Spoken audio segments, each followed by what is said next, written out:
3, 2, 1, Gönül, your. Okay. Thanks, Stavros. Yeah. So welcome to the session on innovative and participatory approaches towards society. Sorry, can you hear me? Yes. Yes. Yeah, so we start with Antje Nagel, and she's the director of the University Museum in Hamburg and has a long history of working in university museums with particular interests in developing fun, open-ended, creative opportunities for children in museums. Her topic today is opening inward, opening outward, the potential of the University Museum in Hamburg as a cultural studies site for representation, tradition, mediation, participation, and current museum discourse. So, Antje, you have 20 minutes. Thank you. Thank you very much. You can hear me. Dear colleagues, thank you very much for inviting me to speak to you and give me such a warm welcome. Thank you. I start my presentation now. I think it's this one.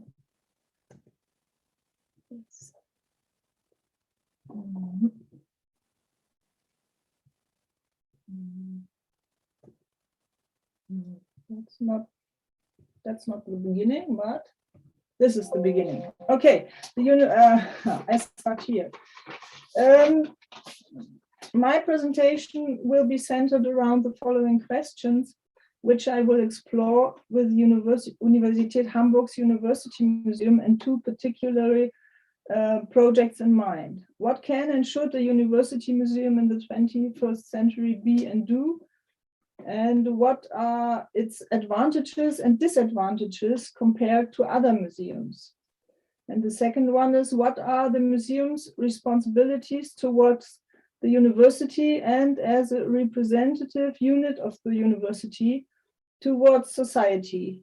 And how can society contribute to shaping the museum? How can the public participate? So first I talk a little bit about the museum. The University Museum in the main building you see here was established and opened in 2019 on the occasion of the 100th anniversary of Universität Hamburg. The museum spans around 450 square meters and its permanent exhibition offers fascinating insights into the university's eventful history.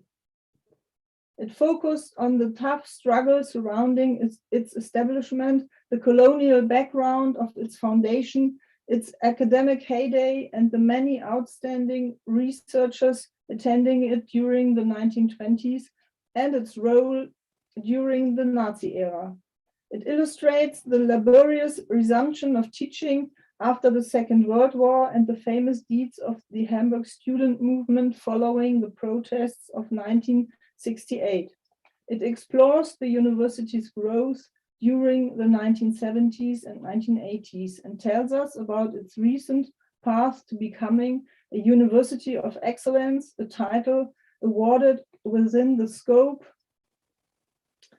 of a nationwide competition among German universities. As well as the permanent exhibition, the museum also contains a multifunctional room, a flexibly furnished event venue for around 20 people, which offers running water, a clock room, and a digital presentation facilities. I'm pleased that I was able to incorporate the idea of this integrated education and event room into the plans for the building. Here is what I'd had in mind.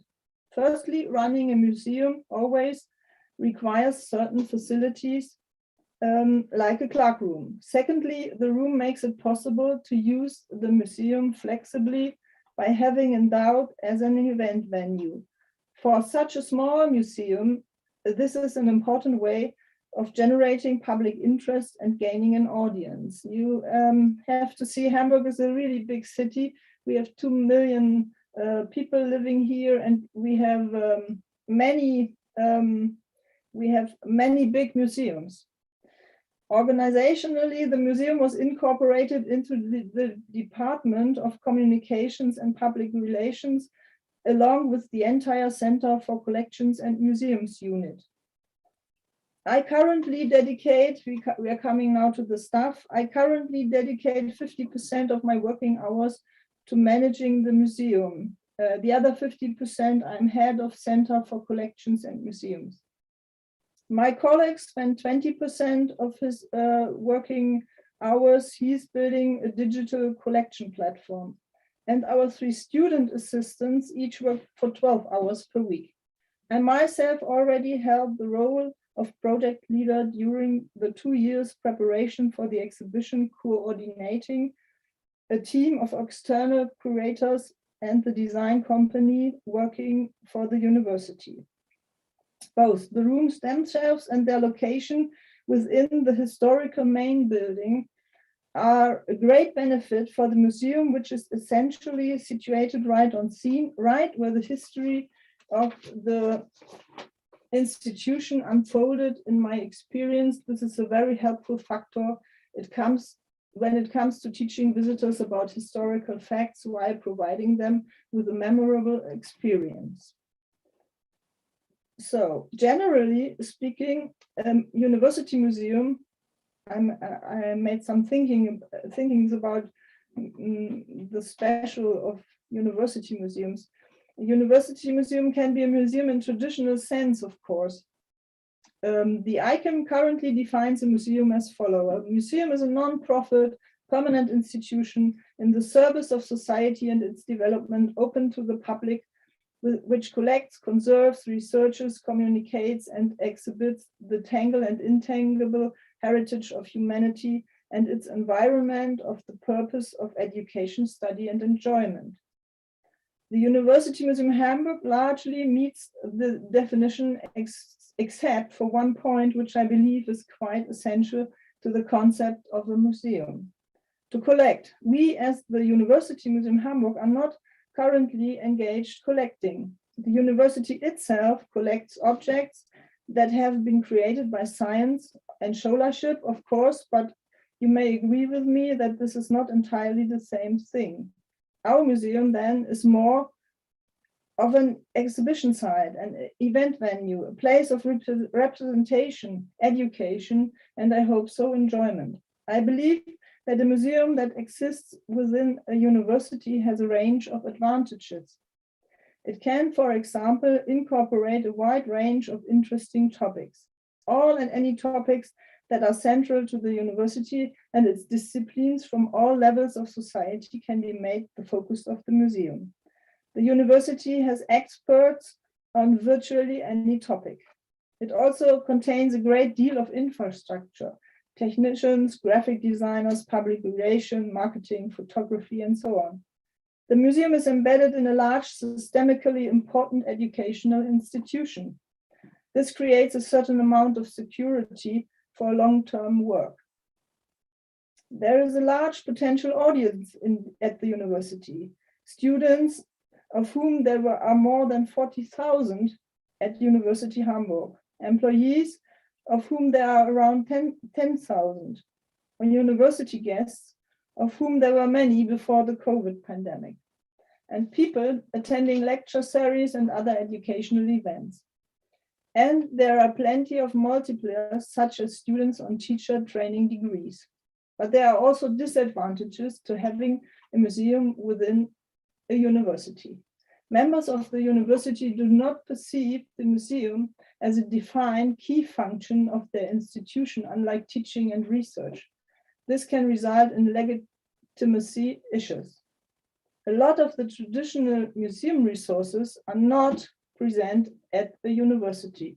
Restoration facility and conservators, professional storage areas, a department for education and mediation, for instance. That expertise always needs to be hired externally.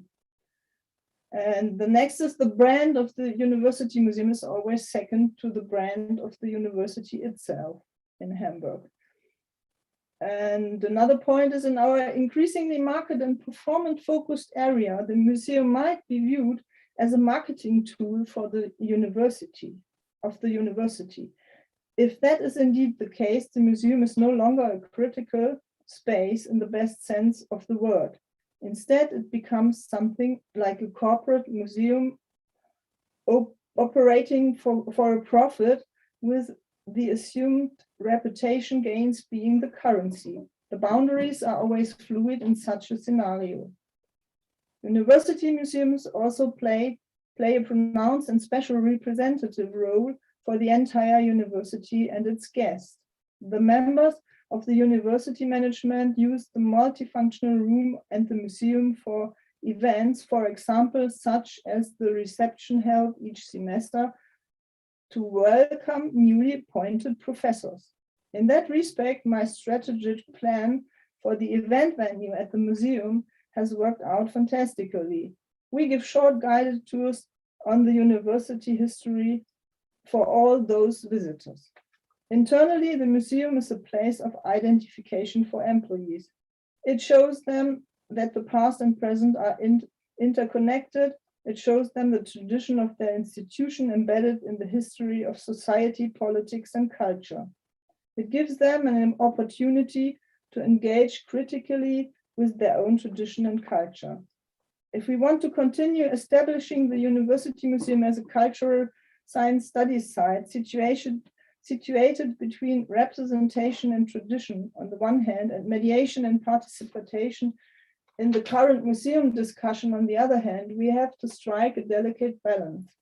This may well apply to all public museums, but their distance to the next highest entity is doubtlessly much larger than our distance sometimes to the university management. The raison d'être of a public museum is to be just that, a public museum.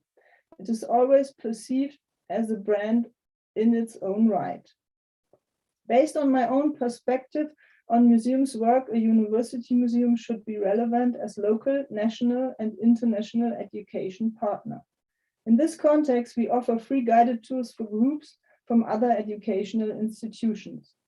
We are also in contact with the Museumsdienst, a portal offered by Hamburg's Ministry of Culture that allows teachers to book museum-based guided tours and educational services for their classes. We are currently developing 2 services for this portal. This requires us to be cautious and courageous at the same time, as we are not very flexible when it comes to our human resources. I believe that within the German museums landscape, the following topics are fundamentally changing the work of museums and will continue to do so in future. Participation and the accompanying democratization of museums themselves. In my opinion, this is a real sea change that will bring the greatest possible challenges with it. The second is our past as perpetrators of colonialism and the way in which we handle objects and knowledge gained in those unjust contexts. The third one is sustainability as a new requirement for our thinking, our museums, buildings, and our exhibition designs. And the fourth is the digitalization of museum contents and new ways of presenting things digitally. To illustrate the work of the University Museum in these topics, I would like to present 2 examples from our ongoing work in some more details. Both come from the field of participation and attention democratization of the museum. The first example is a participative school project whose concept we developed ourselves. The initial idea was mine and Lara Henken, the museum's independent curator, expanded and implemented the project. Lara is an artist and educationalist. The project is titled Class Curating or Class Curate. And I will describe it briefly. School children usually learn about exhibitions by visiting one and perhaps by attending a museum outreach program. They primarily experience museums and exhibitions as static places where they look at objects related to a topic.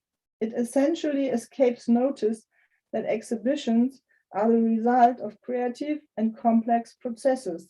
In contrast to film or theater, the processes are much less familiar to the public. The people behind the scenes, as well as their duties and activities, generally remain invisible.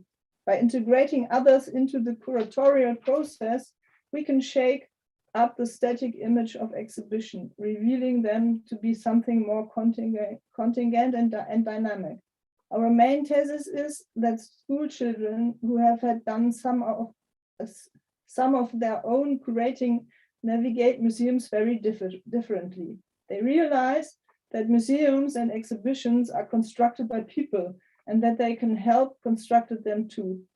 They realize that collections and exhibitions are the result of social negotiation based on topics society deems important or worthy, and that as members of this very society, they are part of these negotiations or should be.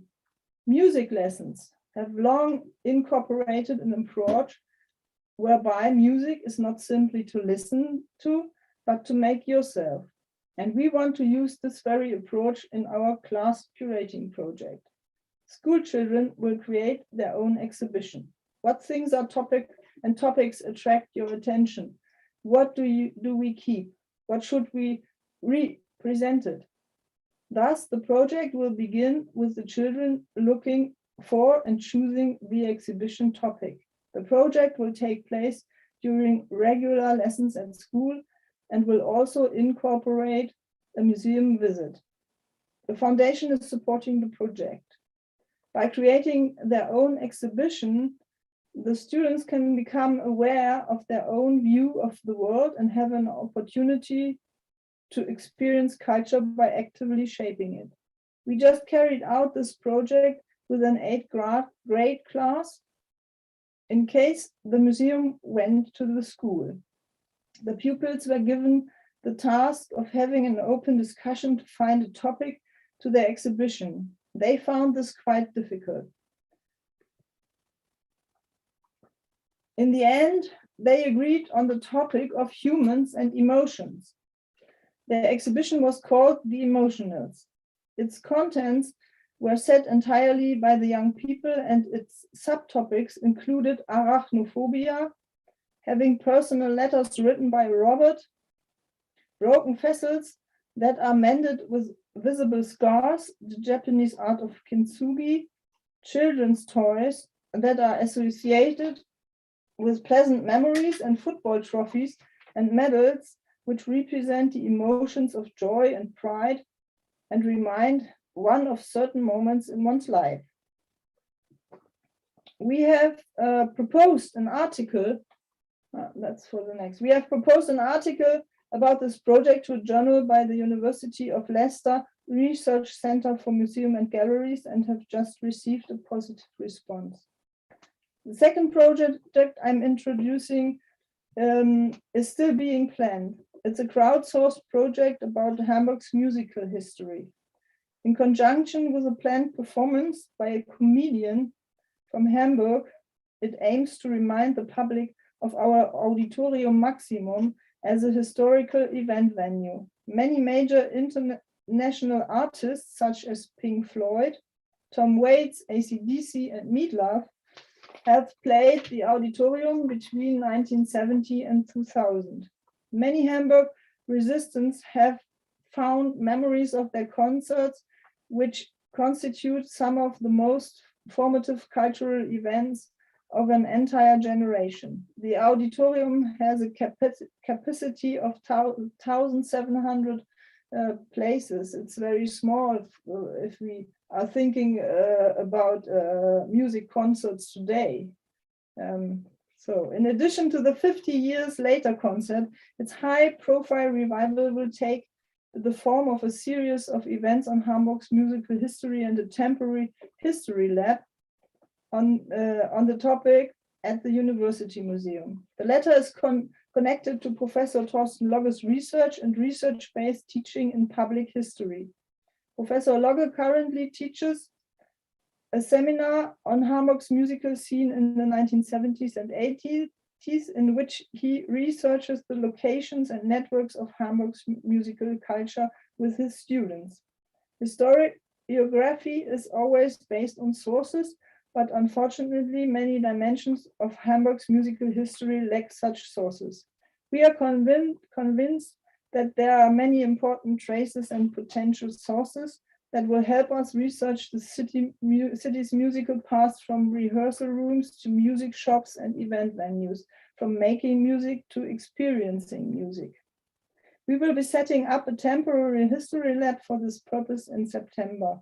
On 6 evenings, members of the public will be able to bring in their material or intangible memories, or even attend as contemporary witness, tell their stories, and have their treasured items scanned and digitized. These events will be held in collaboration with musicians, collectors, and experts.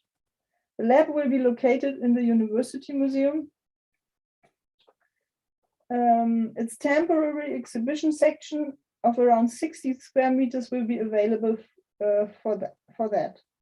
Rather than a finished exhibition, there will be a laboratory with makeshift partitions, projections, and materials. I'm coming soon to the end. We are realizing the project in collaboration with the State and University Library and with the Museum of Hamburg History. The participative character will manifest itself in its open result and its reliance on public involvement. Unlike in the school project, the topic is not the result of a participative discussion. Final considerations. When things are going well and necessary resources are available, the University Museum Hamburg largely works like a public museum. Networks and collaborations are important. The administrative steps are clear, as are the decision-making processes. But I would also like to see the University Museum as an innovative museum that offers space for experiments like the school project. There are always external impulses and wishes directed at the museum, and these external impulses are simultaneously internal, as they come mostly from within the university. We still have a long way to go before we can claim to be truly participative institution. Above all, I wanted to focus on the children. I think the discussion about participation should not be limited to adults. Instead, it should be the children who get to participate in museums, and this should take place in a truly open manner. If children do not understand the genesis of museums and exhibitions, they will not embrace museums as a creative, educational space as adults. Thank you for your attention. Thank you. And yeah, so okay, now yes, we can start taking some questions and comments. So you can use the raise hand function, but if I miss it, please feel free to unmute yourself and say something. I put some links in the chat from the museum. Yes, now we can see it. Yeah, thank you. Last one is if you want to hear Pink Floyd in the audio market. And you can do this. Yeah. Okay, is there anyone who would like to make any comment? Oh, okay, I can see Stavros. Yeah. The usual suspect. That's good. Sorry for that. But it is meant to have a discussion here and a dialogue. So I feel comfortable and free to discuss with you. So Antje, thank you very much for this inspiring insight into your museum, which belongs to a large university. But it seems that you struggle, you still struggle to survive, something like that. Although you have your personnel, your staff, But regarding these activities with the children, with the musical history, Hamburg's musical history, is it a process which starts from your offices, or is it an open call to everyone to participate and to form the idea? No, yes, no, the most is my idea. I think so. The school project is my idea. It's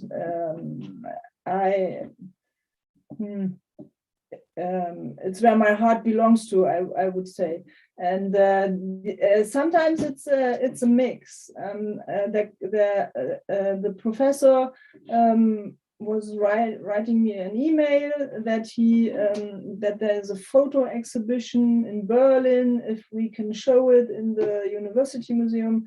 And I said, no, there are no walls to hang big photos. And on the other hand, from the communication office came the question if we can support these concert of the comedian in the University Museum. And then I make check, and I said, oh,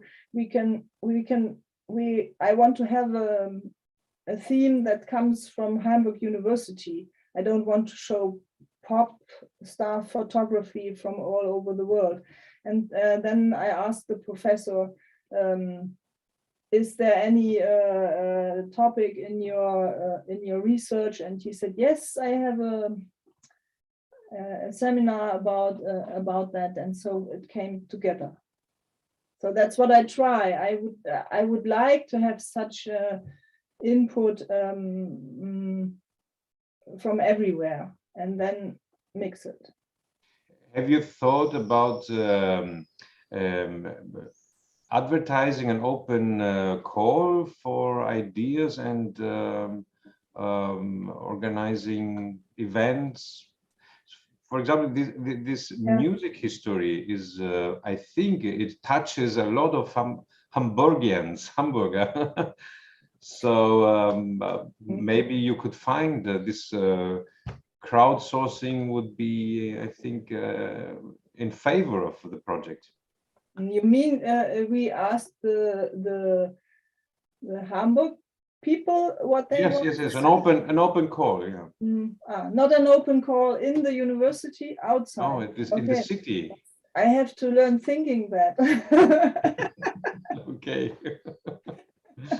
Yes, maybe.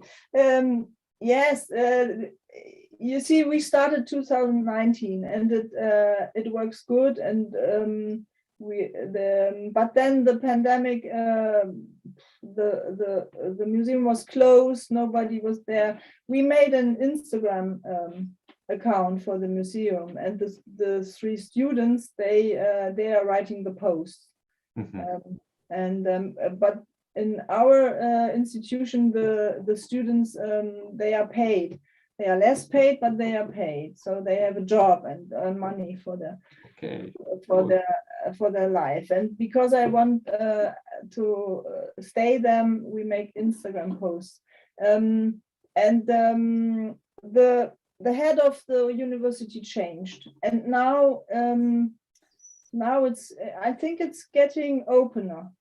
The last boss was not so amused about such ideas. But thank you. Any other comments or questions? I can't see any, but just very, very quickly, what do we do when university campuses themselves are not seen as thoroughly public spaces because of how they are perceived? I mean, I have a sense that you have maybe a good outreach to the public. I mean, I know this from my own institution, that is a campus set slightly apart from the city. that has sometimes struggled to encourage visitors to step into our spaces. Although our gallery especially is in in the city center, our campus in the city center, but still we have this kind of barrier. So how do you deal with this? It's really difficult, because the rooms are so clean, and you have to go into the university, and so I don't know. Maybe the school project is to try to go out of our rooms into other rooms, and work together and collaborate, and on this way, and yeah. Maybe the crowdsourcing brings some people. And the portal for the teachers. I want to make guided tours or something for for higher education school, maybe. So, and we have big doors, we open them when we are, but you have to go, you have to make a step into the university, into this building. So I don't know. Sometimes I'm thinking they want us to manage things they are not. Nobody is able to do that. Yeah. But we try. We have to try. Yes, please, Stavros. I think we have to commit that the academic walls are frightened to common people, so to say. So first of all, the meaning university is a big barrier. Then museum too is ideologically something sacred, something. So there are barriers and barriers which a simple man from the next door has to go through, and it's a very tough process for them.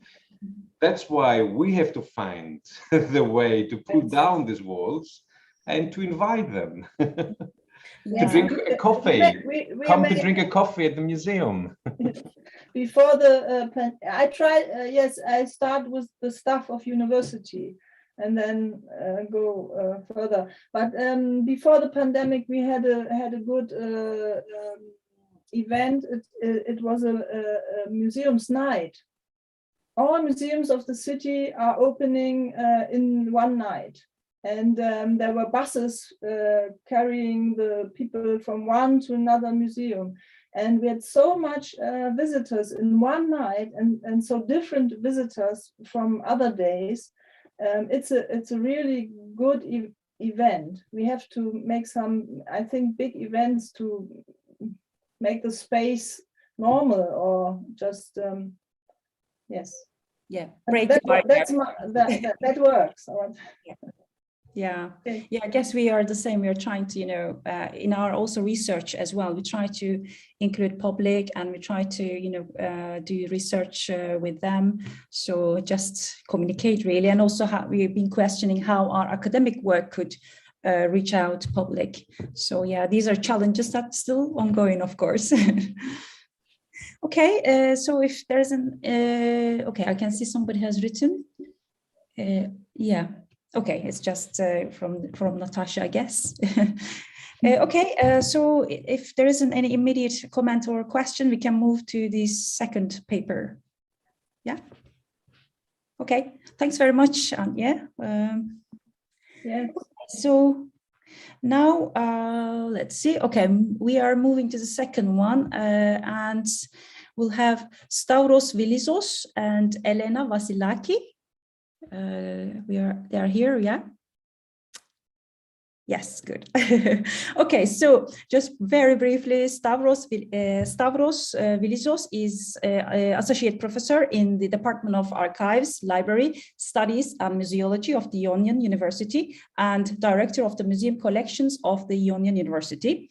Elena Vasilakis is a civil and structural engineer, curator, and multidisciplinary museum educator. She acts as scientific collaborator for the museum collections of Ionian University and is the curatorial coordinator of the Ionian Islands Museum Network.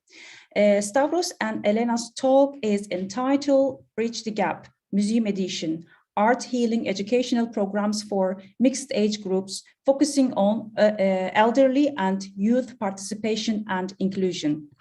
Okay, it's yours now. Thank you. Good evening, ladies and gentlemen, and welcome to our presentation. It is obvious that the development of museums and museum studies takes on an increasingly interventionist and activist character. At the 18th International Conference of the International Movement for New Museology in 2017, the view was expressed that first, the museum is a place of gathering that contributes to peace culture with a clear voice and no fear. Second, that the museums have become powerful spaces to confront, among others, racism, xenophobia, and homophobia. And third, that every museological practice implies an ethical commitment that must contemplate the participation of communities in the decision-making process towards the use, exhibition, interpretation, and destination of the goods and cultural manifestations. A museology that is not life-oriented is not worthy, was the key message of the meeting. As it is expressed in the 2019 edition of Museum Activism, the scientific field and the museum has to focus on issues such as open democratic dialogue, conflict with prejudices and attitudes in the sense of authoritarianism and imposition, and finally with the inclusion of the public in all aspects of the functioning of the cultural institution. Finally, the museum's objectives must now be in line with and correspond to the UN Agenda 2030, emphasizing and focusing primarily on principles such as poverty, well-being, gender equality, climate action, and so on and so forth. In the same context, the ICOM Define Committee, in its effort to provide a global definition of the new museum in the 21st century, clearly states that the museum, beyond its formal obligations, must focus on the ethical dimensions of its operation, as well as communicate with and ensure the participation of communities. With these new approaches in mind, the University Museum has to be seen as equivalent in terms of goals to the conventional museum. The University Museums too have the tools, the real objects, the researchers and the laboratories. Nevertheless, they have access to knowledge as it is produced now and are therefore in a better position than any other institution to reflect the complex issues of collecting, studying and interpreting cultural material and immaterial heritage.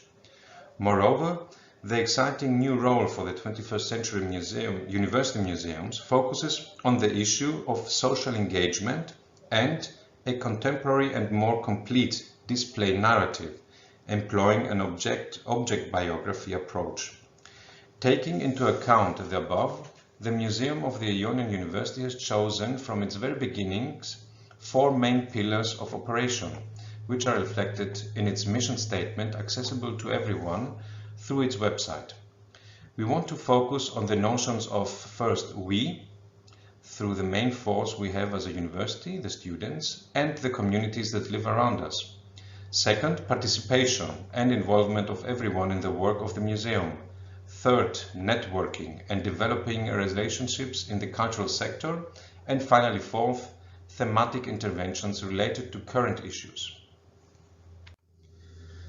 The above objectives are the result of a process and a fermentation of ideas and interventions that are reflected in the methodology as highlighted in the slide. From 2015 to 2018, together with students and people from the museums of Corfu, we developed interventions that aimed, on the one hand, to activate the organizations themselves through innovative events and actions, and on the other hand, to offer the citizens of the island a basis for their connection with the museum and the formation of a new perception about the field of culture in general. Understandably, The role of ongoing public survey is a constant practice on the latter issue. This journey ended up in the official establishment of the University Museum in January 2019. The dynamics that emerged from the processing of new research data, combined with the activation of the human factor, the students and the others, allowed us to formulate a stable framework of activity under the official auspices of our university. A brief presentation of our museum follows. We consist of three collections, that of typography, a second of history of school and education, and that of digital arts. Our premises are those of the university, which offers us the potential of advantage of our direct integration into the urban fabric of Corfu City. We have the possibility to participate as a living organism in the daily life of the city. The biggest challenge of our University Museum is the transition to a new model of management and operation. Our main aim is to focus on the participation of equal members and to delete the mentality of the top-down approach. In this way, the museum will be the place where our neighbors, the civic and academic community, meeting the research, educational and social objectives of our cultural institutions. So, Bridge the Gap Museum Edition, Art Healing Educational Program for Mixed Age Groups. Is there a need for that? I'm asking all of you. We thought that during the profound times that communities are facing due to COVID-19 pandemic, everyone's known reality has been changed. So both social groups, youngers and elders, but every one of us, appear to have intense psychological transitions like occurrence of loneliness, anxiety, and depression due to both overwhelming events and disruption of their routine. Here you see some of the researchers that have shown light to what we think is therapeutic art. Our hypothesis is that art can enable healing process and museums should support their audiences gain their lives back after the COVID-19 traumatic pandemic. That there is a need for social interactions, museums must be open to the society, but would our target group share our vision, or could these new audiences be reachable to us because our most educational programs are about students? We thought that at first experience involved people closer to cultural happenings will come to the pilotic events, and we have our own public visitors and followers that should join. That there is something we want to change. We would need more educational programs for mixed age groups, and if plan A doesn't work, we should have a plan B or a plan C, try to come closer to our audiences. So we researched a lot about the benefits of cultural interactions. We searched for similar initiatives, or even in our islands if there exist, they're not. Search online in social media groups. We designed and implement an award-winning program of Europeana. We evaluated and then we did some improvements. We share with colleagues the idea and we write down what they think about it. We reform and then we implemented the new LS, incorporating new narratives. We reach for audiences, we set new goals, and we're in the cycle of decision, designing, evaluation, reforming. So this is how all it started, with an idea. And here is our poster from the pilotic event, Bridge the Gap Museum Edition. You see the title, the participation process, and some additional information like the place, the hour, etc. Our application form had anything usually forms have, but also we have one more question.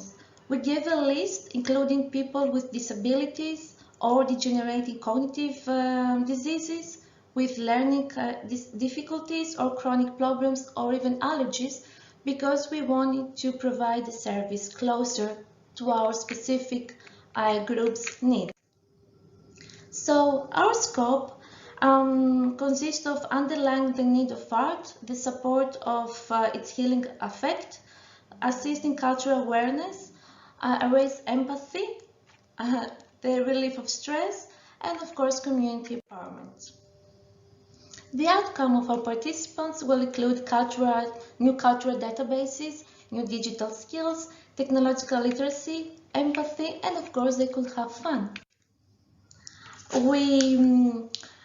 We focused on Bloom's taxonomy, the methodology of 3 steps: cognitive domain, psychomotor domain, and of course the affective one.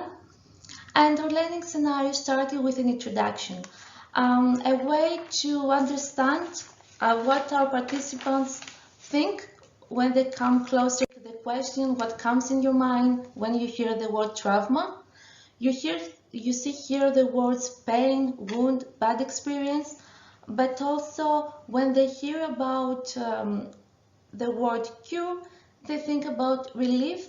The biggest words, blue and pink, are the same, is relief, about blood, hope, and faith. So in the next part, they had to choose between words and circle 10 words that demonstrate trauma in the first part and healing in the second. What comes as an outcome from this introduction part 2 phase is that many of them had circled the same words that thought that it was closely relevant to trauma, but also closely relevant to healing. And that was something unique. Then we continued with culture seekers and QR code treasure hunt. It was a way to see the collection, the newcomers, the new visitors, but also when they found the QR codes that were all across our educational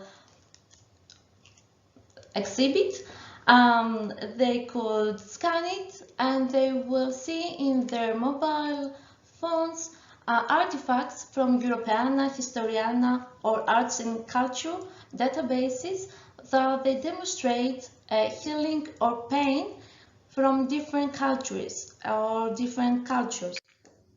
You see here some of them.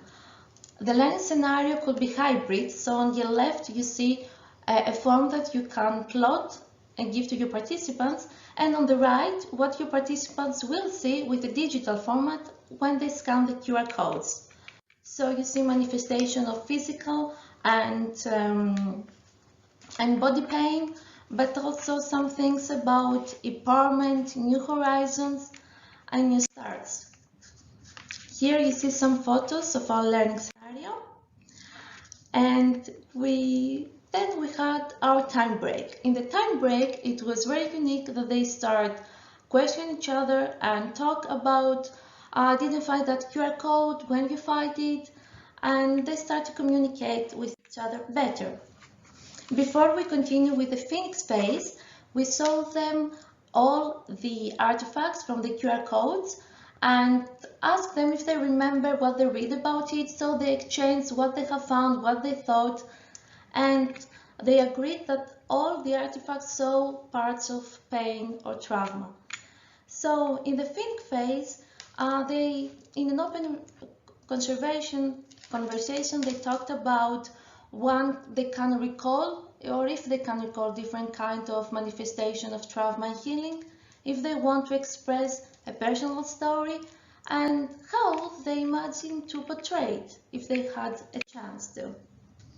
And then we continue with the phase sharing is caring. Now they knew each other, we did an energizer during the break, so they were able to share a personal story that was triggered by an object that can be related to the exhibition that they were, or in the digital ones that we have saw in the previous steps of the learning scenario.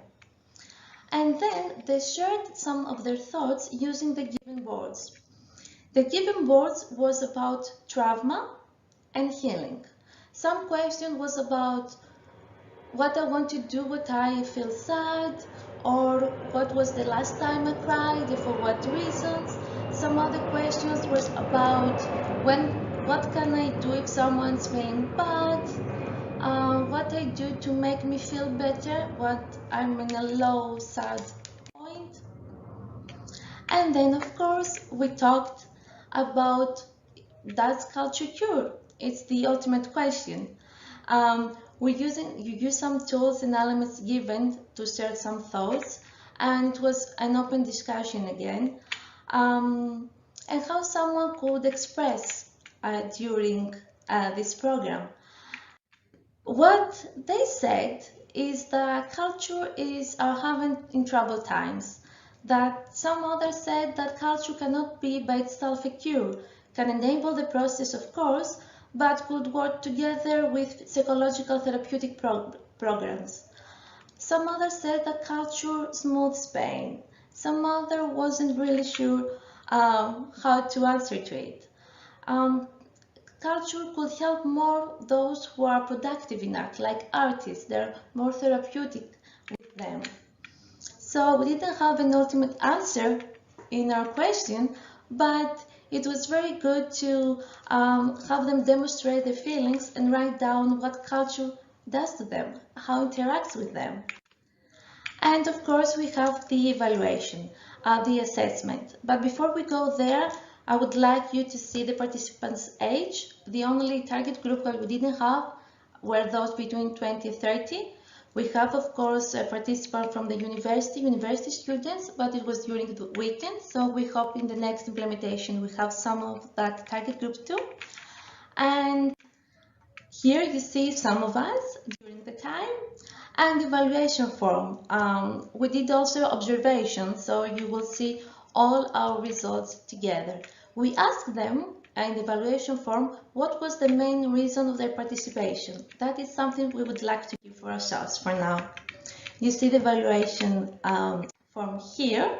Most of them, as you see, agree and strongly agree that they enjoyed the course activities, that they gained new skills, so that was good ones, and they will be able to use some of those elements and tools for personal gain. We have a lot of educators, so it was a tough group because they knew and they're really close to museum educational programs, but I believe that they had really good time. The program planning was encouraged their participation. They worked very well in the groups parts, and also the learning aids and the course content was really of good value for them. They think that the program helped them to become more familiar with the concepts of trauma healing in art, to recognize it better, and they consider that the creative contact of different ages in the museum is a positive move. So it was very nice that they get in contact with emotion and memories, and all of them were satisfied with the training course. You see here some of the additional comments. They praised us a lot. And of course the result is that we are very close to our original hypothesis. As you see from their inputs, they need to have the museums open. They asked us to implement this program again. They asked us to have the collection open so more people could come. They are close to us. And of course, when we talked about others, we continue to talk with elderly homes if we can be put in their routine. And this is part of the dissemination progress, the next steps. We would like to make more implementation. We were asked to participate in a toolkit initiative about across-generation practices when they found out about this program. And of course, as we said, to collaborate with elderly homes, and why not to have it as a workshop, a monthly public engagement, not only about art and healing and all the steps of art, trauma and healing in our collection and abroad, but also about other thematics.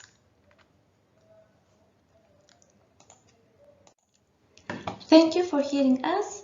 We are very eager to hear about your questions or your input. Thank you. Bye.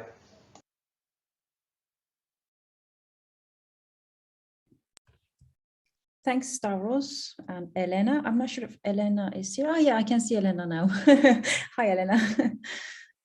So are there any questions, comments? I can actually start quickly before our break, if that's okay.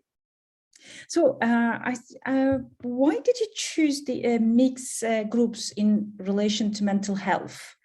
Sorry, I just missed a bit about which age group you didn't include, but maybe you can tell a little bit more about that bit. But also, did you find that these two groups experienced the pandemic differently?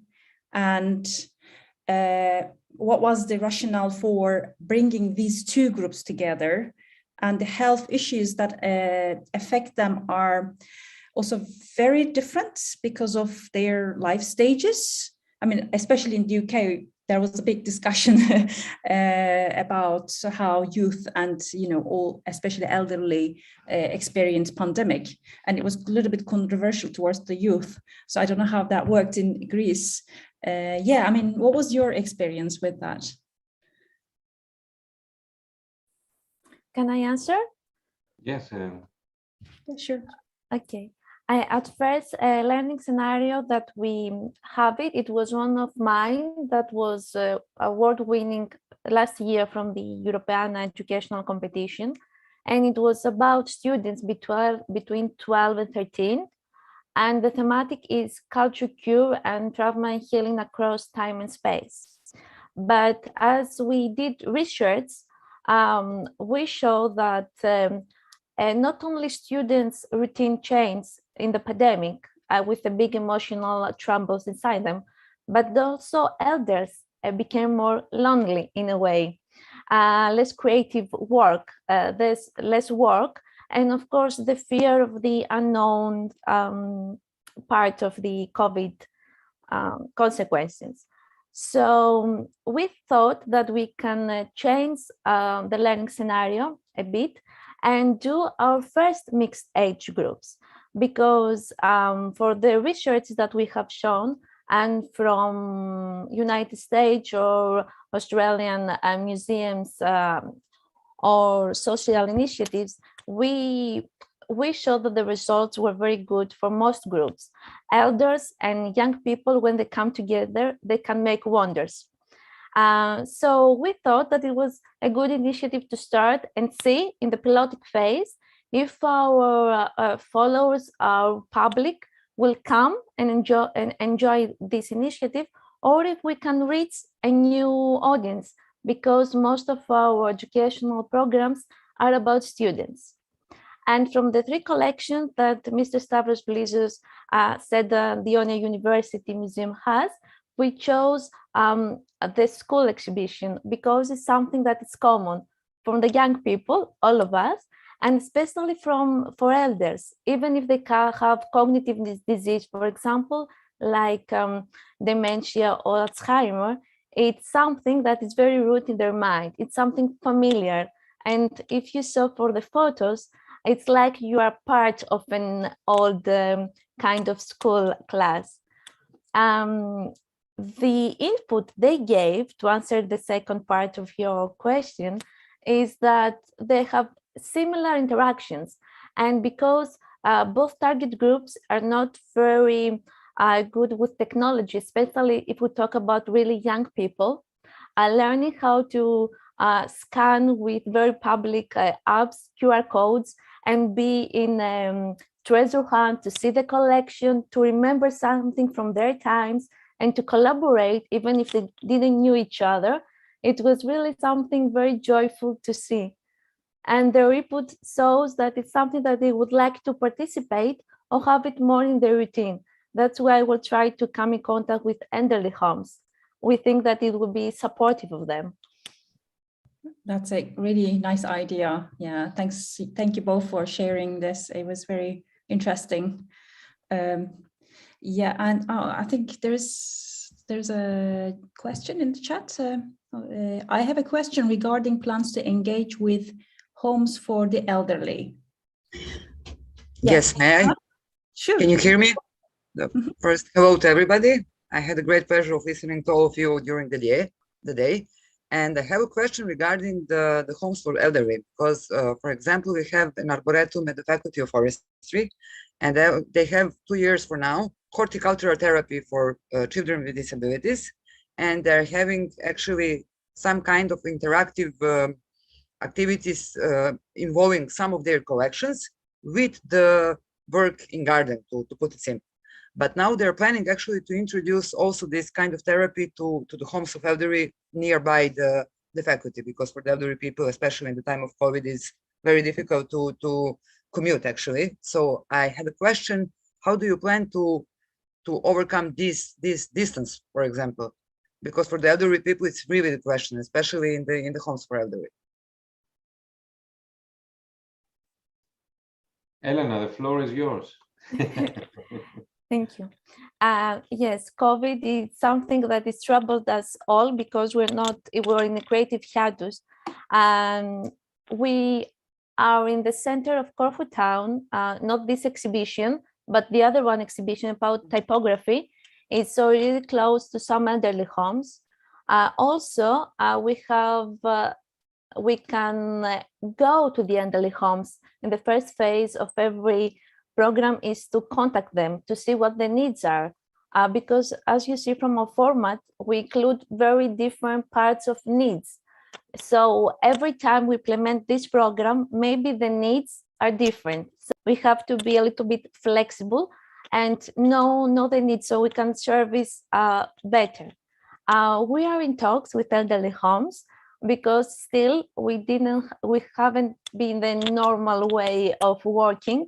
COVID is around us, but I think that we can go to them and we can arrange them to come to see us if it's possible. It's really important for the museum university to be really close to the community. So every obstacle we will find, because there are a lot, we think that we'll be creative enough to overcome them. That's why we talked with colleagues to get input, to get help, to get more professional work. For example, I don't have studies in the master's degree of psychology.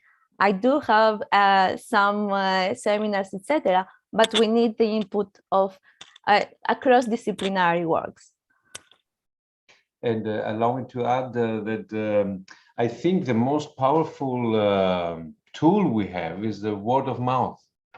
So starting with friends, we can spread the idea, and we can come to near to the communities and approach them. So on the one hand, we try to advertise in a very personal way, and on the other hand, we try to engage everyone to spread the word. And this is still in process. So we are we heard that some museums are teenagers. We are really baby museum. As we said, we started in 2019.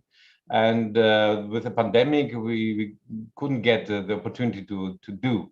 But nevertheless, we insist on communicating with the population around us, with the community, and with all the categories. So this is very important for us. All the ages, all the social categories, and so on and so forth. That sounds really interesting. I think I would ask lots of questions, but I don't want to keep too long, because I also really like what Elena said, like going to them.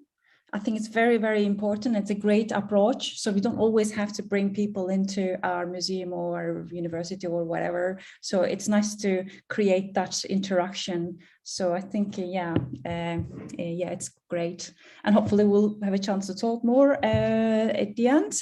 So I think we're coming to the break. If there isn't any very quick, immediate comments or question, we can have a little break. But so just we go. I think there is something on the chat that I want to read. Thank you. Very interesting focus on trauma and feelings. Reminds me somehow of the crowdsourced museum project. So thanks for sharing this, Milia Lena. So it's on the chat if you want to have a look. Okay, thank you so much for this, and see you maybe, let's say, 45. Let's say 10 minutes. 10 minutes, so, yes, right. yeah. So we start. Okay, 10 to 6. 10 to 6. Okay, see you shortly. In 10 minutes. Yes, 10 minutes. Thank Bye. you. Bye.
Hello, Elena.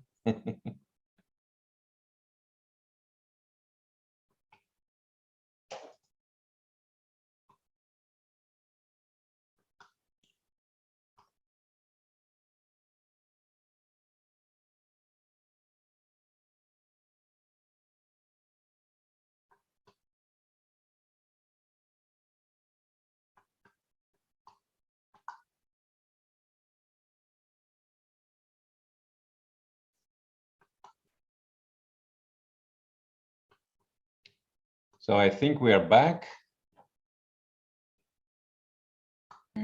Yeah, I think so. And we can... Hi. And mainly, I think we have Penelope here. Yes. Yes. Hi, Penelope. Hi. How are you? Yeah, that's good. So where are you now, Penelope? In Patras, in my museum. Yes. Oh, yeah, the background is nice. Yeah. Yeah, I've never been, and hopefully I will see it one day. I hope you can come. Yes, me too. I hope so. So I think if you're ready, we can start. Yeah, okay. So now we will carry on with Penelope Theologi Guti. She's an architect and ethnologist and head curator science and technology museum at the University of Patras, as well as having significant roles in ICOM. Penelope's talk is entitled "The Changing Role of the University Museum, the Example of the Science and Technology Museum of the University of Patras, Greece." When you're ready, Penelope. Okay. I have sent a video. Will you? Yeah, I think it's playing now. The changing role of the University Museum, the example of the Science and Technology Museum of the University of Patras, Greece. My name is Penelope Theologi Guti. I am architect and ethnologist, head of the Science and Technology Museum of the University of Patras in Greece, and vice chair of ICOM Greece. Originally, university museums were created to support research and teaching. Their audience only included scholars and university students. Over the time, university museums opened, extending their audience to school students and teachers, as well as the wider public. Thus, the university museums start playing a dual role, serving society while serving the university. Playing this dual role, university museums are called upon to face a number of challenges. Are they keen to communicate the academic research? Can they contribute to the scientific, technological, and cultural literacy of students, teachers, and the society? Therefore, can they shape public opinion about science, technology, and culture, as well as trust for science? At the same time, they have to deal with important issues all museums all over the world are facing: diversity, inclusion and cultural democracy, peace and human rights, sustainability and environment, while digitization is offered as a strong tool to respond to all these challenges. University museums are founded by universities. They operate next to university research and knowledge, and they have the potential and the power to communicate them to society. The Science and Technology Museum is a new museum founded by the University of Patras in Greece in 2001 as a laboratory of the School of Natural Sciences with the core goal to connect the university with society. Some other goals of the museum are connecting the three levels of education and the scientific and technological literacy of university and school students, teachers, and the society. The museum opened to the public in 2009. And this is how the museum will look like after the completion of the building. The museum has gathered a number of existing collections in the university for research and teaching. Experiments built for teaching and important instruments of academic life, and became a repository of important scientific and technological material. The museum is also collecting important traces of science and technology from individuals, other institutions, as the European Space Agency, the National Telecommunications Organization of Greece, and others. But how did the Science and Technology Museum respond to the challenges university museums are facing? As it was founded with the core goal to link university with society, the first museum's concern was to provide services to open up collections, the knowledge and information about them, as well as sciences and the university, to society. Thus, the museum offers challenges and opportunities to both the university and society for experimentation, collaboration, and innovation, in order to fulfill its dual role. The Science and Technology Museum experiences are based on experimentation and participatory techniques. They open the dialogue with various aspects of science, technology, and the environment, linking them. Creative dialogue with science, technology, and the environment is facilitated using tools such as performing arts, visual arts, and playful activities. Communication of this dialogue with science, technology, and the environment is one of the museum's concerns.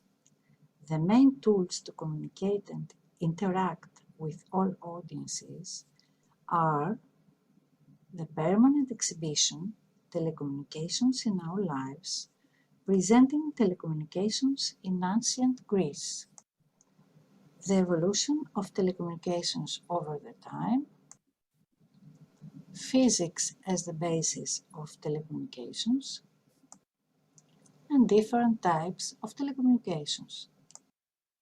The museum also hosts temporary exhibitions on sciences, as for example the one on energy created by Le Jardin des Sciences of the University of Strasbourg, on brain, solar system, on different aspects of the environment and diversity, or co-creates temporary exhibitions as the one on technology and arts, or the light and the color in science and the arts, the newsletter. Important tool is collaboration. Collaborations with scientific, technological, educational, and cultural institutions, including associations dealing with mental health or people with special abilities, elderly people, etc., and individuals, help the museum communicate and interact with audiences. The museum communicates and interacts with different parts of society by offering special educational programs or guided tours in the permanent exhibition, as well as in temporary exhibitions. It also offers special educational programs for adults with disabilities, seminars for the general public, events and concerts or performances. The museum is also working together with special parts of society for special projects. The museum also communicates and interacts with the educational community. More than 30 different educational programs are offered in the permanent exhibition for different levels of primary and secondary education. Educational programs are also offered in temporary exhibitions. We offer seminars for teachers and experiential events, thematic school networks, and nationwide contests. Tools to communicate and interact with the university community include collaboration with departments and teaching research staff, educational programs for students, seminars and experiential events for students and staff. We also host students' associations events, and we collaborate with students' associations and host foreign students for volunteering. Finally, we involve students in the museum's everyday life. Students may have experience as animators, they may create educational material, they can work with collections and registration, write articles for the newsletter, develop digital applications, and even the museum site was developed in collaboration with a student. How were we able to link society with university through those activities? Students are surrounded by the science they study, and they are very close to university research. Those working with the Science and Technology Museum are trained in popularizing the science they study. They are experimenting their ideas. They gain experience on creative educational methods. And finally, they produce innovative educational material. Students may be involved with museum activities through volunteering, internship, and the Pedagogical Competence Program. In the Science and Technology Museum, students learn how to act as content creators, storytellers, distributors, consumers, critics, and collaborators. And they are trained in the promotion of science. They have the opportunity to experience participatory methods, and they develop skills and subject specialist skills. Through this process, the benefits of popularization of science and the university-society connection are increasing over the time. Students working together with the museum to link the university with primary and secondary education and society, hence transforming the museum into a platform of co-creation that leads to scientific and technological literacy. This process helps the museum facing important issues of our times with society and contributes to shaping the public opinion and trust to science an issue that was showed up with the pandemic, but also important issues on which museums have been working for years, as diversity and inclusion and the environment, respect and sustainability. How did the museum respond to digitization? Did it facilitate the dialogue? Since the museum's opening, a number of digital applications and games have been developed to enhance the museum experience. The pandemic gave us the time, the availability, and the need to accelerate the development of the museum's site. The Greek version is already available, and the English will be available soon. We created a special part in our site serving teachers and schools.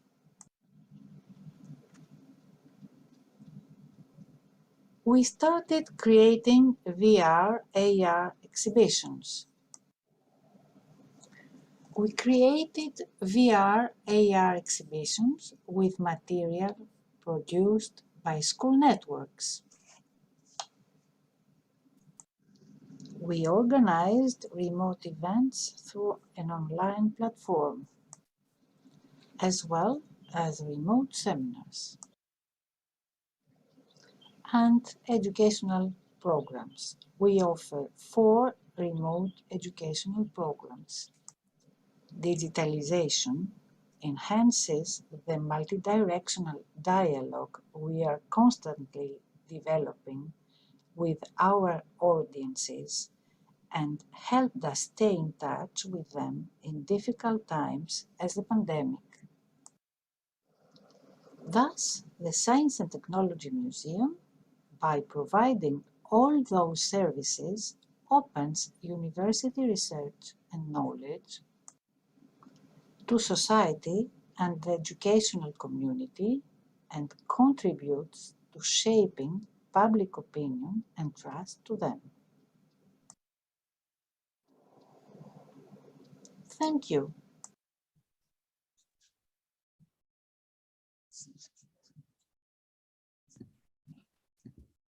Thank you, Penelope. Thank you, and thank you, Stavros, for inviting me.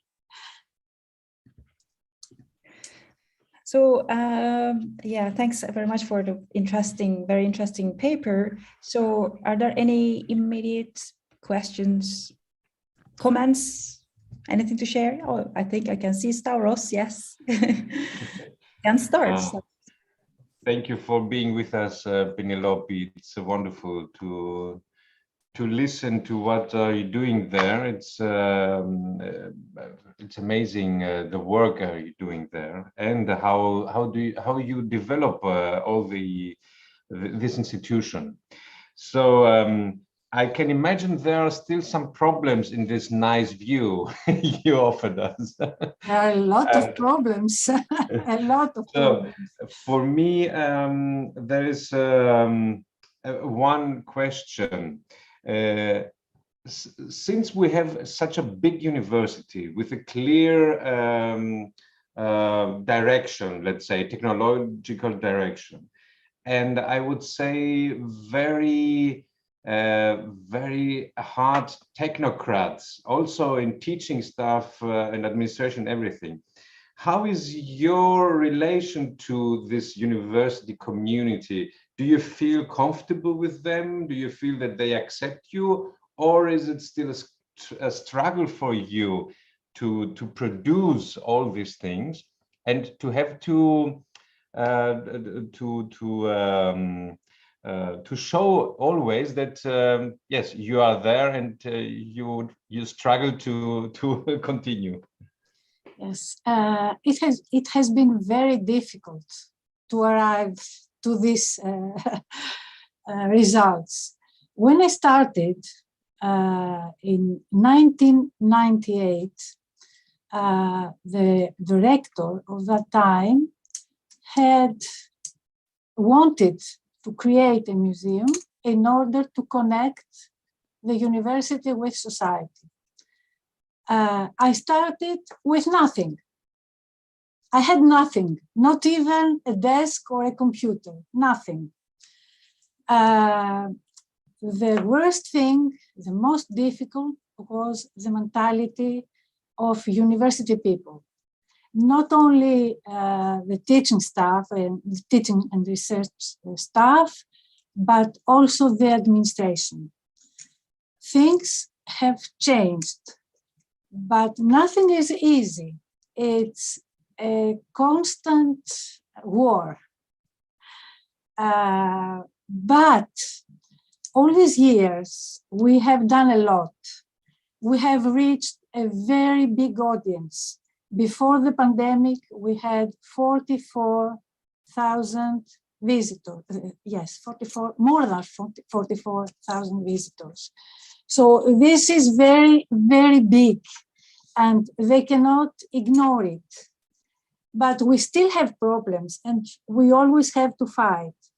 We are very lucky that the directors of now and before were very supporting, the museum directors. Also, the dean of the School of Natural Sciences. But we still have problems. We try to solve them. I'm very optimistic. As a person, I am optimistic. But to reach things, you have to fight in Greece. And to let you know, we have only three members of staff, the director that is elected by the School of Natural Sciences, 3 members of staff, and the university pays the salaries, electricity, internet, and so on. And we have 5,000 euros to run the museum. So all this work is made because we have all these students. This is a power for us. And they are very, very happy to collaborate with the museum. They enjoy very much. Last year, we did a research on how students evaluate the collaboration with the museum the last 5 years. And 98% are very happy or happy. So I think we have succeeded, and that's very, very good. Yeah, of course, this is the main capital, and as we discussed it on the occasion of Marta's lecture, yeah, we can see that the students are the main pillar, let's say, and the future of our museums. Could I make a second question, short, very short, regarding this temporary exhibitions, because you showed us a lot, there's a variety, and I'm impressed of the variety. So how do you choose the themes, the subjects of these temporary exhibitions? We have a model of working. We have developed a model of working. We work a lot of schools through networks, and working with schools produce educational material, and through this material, we can research what are the needs. The educational community is the biggest community for the museum. 80% of our audience are schools and teachers and students. So we try to respond to what the educational community wants. Another thing is that we try to find exhibitions where themes, for exhibitions where we can find staff, university staff that can help, because we don't work alone. We need the university staff knowledge in order to do our work. I'm not an expert in everything, so I need experts' knowledge to do so. So I have created since the beginning a collaboration with the French Institute, and a number of those exhibitions. We have made much more than one I have presented. The French Institute brings exhibitions from France, or I give them the theme and they search, or I have connections, as my connection with Sébastien that gave us 2 exhibitions, and they pay, because I don't have the money to pay for printing, posters, and so on.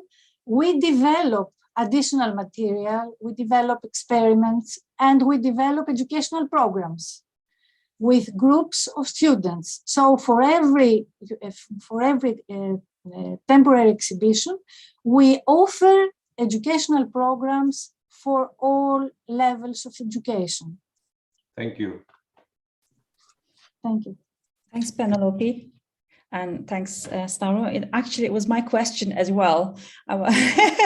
But yeah, because it's kind of interesting as a person who is, working at the university and collaborating with the museum, with our, university museum, is of course thinking about all these relationships quite a lot.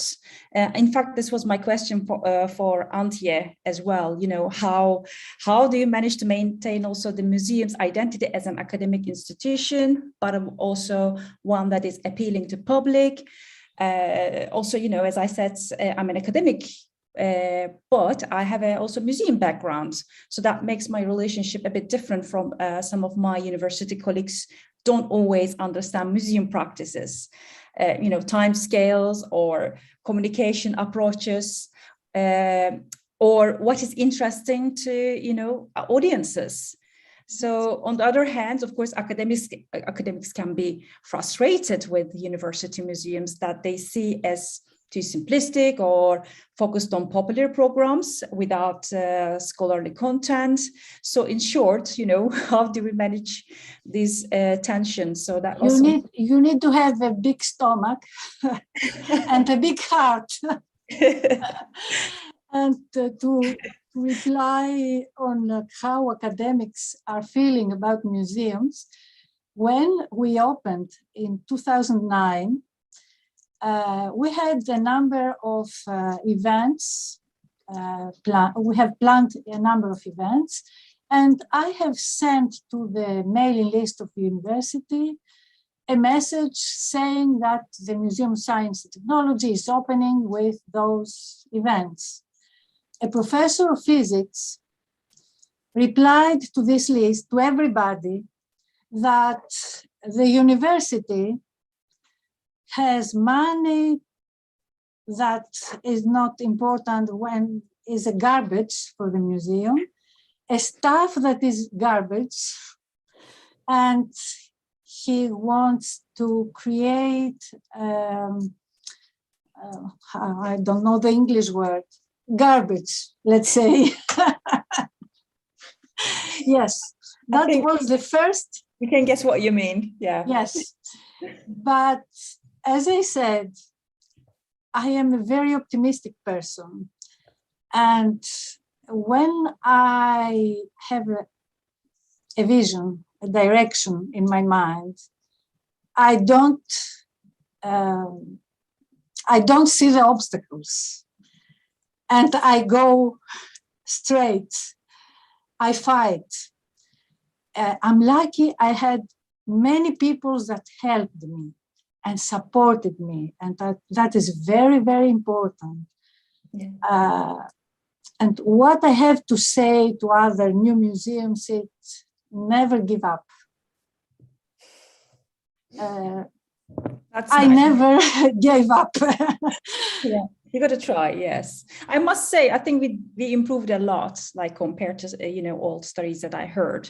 You understand each other's positions and stuff. So I think it's good to communicate, and as you say, try. So. Yeah. The hardest thing is the mentality of the staff, of professors and the administration. And I guess maybe in each country can be a little bit different and stuff like that. But of course, the common thing is how do we communicate? Yeah. And what was a support for me was my experience within ICOM, because I have an experience in ICOM since I was a student in Paris 40 years ago. Yeah. So have been in contact with people of other countries supporting me. Yeah. I always had in mind what happens in France, in UK, in USA, Nice. and I was there. So I suppose also these sort of platforms help us as well, like Yes, of course. coming together and yeah, talking about these issues. And thanks for sharing your difficulties with us. Yes. Okay. So, is there any very, very short comment or question? So because we have to move to the next one. Oh, okay, go on. Yes. It's not sort of a question, it's more an idea. We see that networking with foreign colleagues and other countries is very important. So why, Penelope, is it so difficult for us in Greece to create our network? Look. A short question, maybe a short answer. Yes, I was the one of the three people that created UMAC. I was the one that wrote the constitution for the UMAC. And I was in the first board and some years later in other boards. I have tried 3 times to create a UMAC group within ICOM Greece, but not many people were interested. So I'm trying again.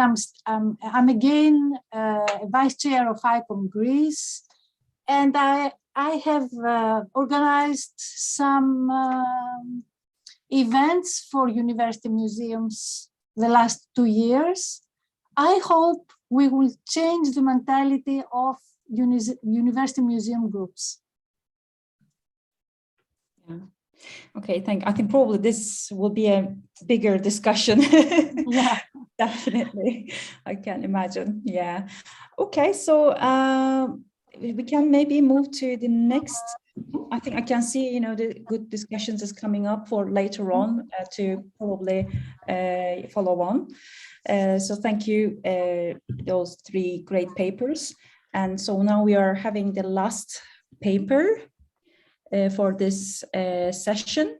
Anastasia Christofilopoulou. That's a long surname. So Anastasia, are you here? Yes, good morning. I hope good morning from Los Angeles. I'm on the other side of the world. I know it's evening for you. Yes. I'm very pleased to see you all. I'm going to ask if it's possible to share my screen. I'm logged in to different devices, so you probably get a request from my other device at the moment. Is that okay? So I think you are able to share your share. Yeah, excellent. Yeah, I think give me a second. Yeah. Okay. So sorry, I need to go back to the. Yeah, sure. Okay, while you are settling down, I can tell a little bit about you, Anastasia. So Anastasia is the curator of Greece, Rome, and Cyprus at the Department of Antiquities of the Fitzwilliam Museum at the University of Cambridge. And her talk is entitled "Museums Belong to Their Public, Demystifying Engagement in the University Museum." Now, platform is yours, Anastasia. Great, thank you so much. Right, I'm having trouble with sorry. It's okay now, we see everything. Yeah, I know, it's just that I cannot see my screen, the rest of my okay. of my screen.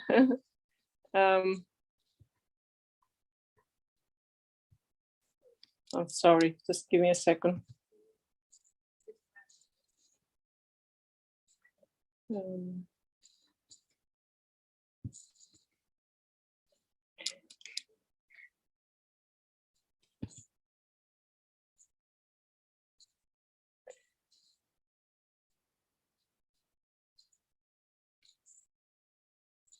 Okay, I think that's better. Great. Okay. So first, I'd like to express my deep gratitude to Dr. Vlizos and his team at Ionian University for inviting me to speak to this conference. I think it's really important that meetings like this happen on the intersection of museum practice and digital humanities, as we all seek to advance the discipline further. This paper explores the potential of the University Museum as a place for creativity and collaboration and for sharing ideas and practices. Projects and public engagement initiatives generated by university museums have the potential to both enrich our professional practice and to inform our public programs, exhibitions, and displays. University museums collaborate with a wide range of researchers, but also reach outside of the academy to encourage participation or from a wide as public as possible. Through this work, we explore how the development of visual literacy and creative and collaborative approaches to interpretation can enable new and different ways of seeing and understanding our collections. Our research is interdisciplinary and committed to understanding and sharing different voices, experiences, and perspectives from within the museum, university, and the wider community, including advocating the need for institutions to embrace the need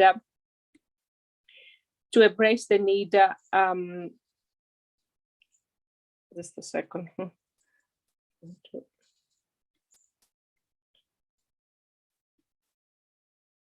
To embrace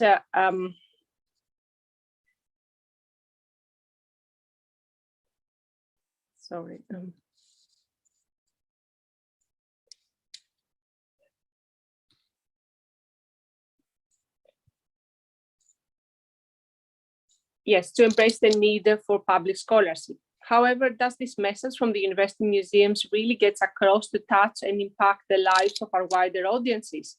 So in this paper, I would like to briefly draw on a recent practice at the Fitzwilliam Museum and the rest of the University of Cambridge museums. We are 8 in a consortium at Cambridge to explore how university museums can use interdisciplinary methods to support innovation with their collections and audiences, while at the same time supporting participatory approaches and exploring strategies on how museums and communities can work better together to bring about a change.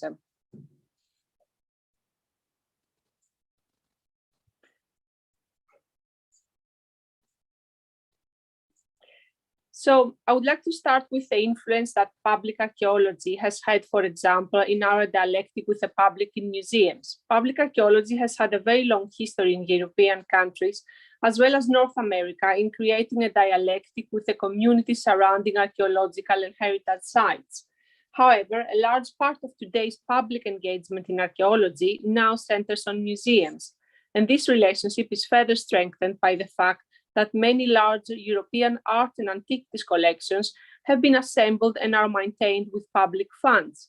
In the case of major state museums in Greece, Germany, and Italy, also illustrated by case studies across smaller European museums. And therefore, the responsibility of their curators and museum practitioners to give back to the public,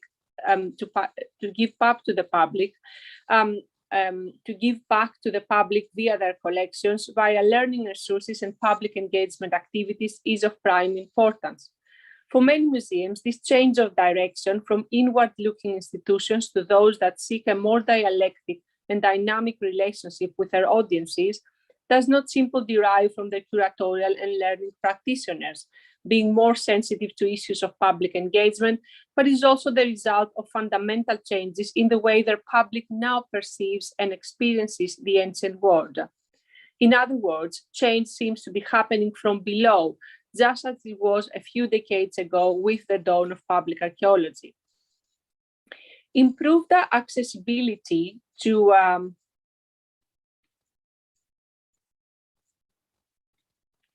improved accessibility to material culture from the ancient world due to technological progress, including, for example, advances in digital archaeology, the rise of the virtual museum, or tactile and free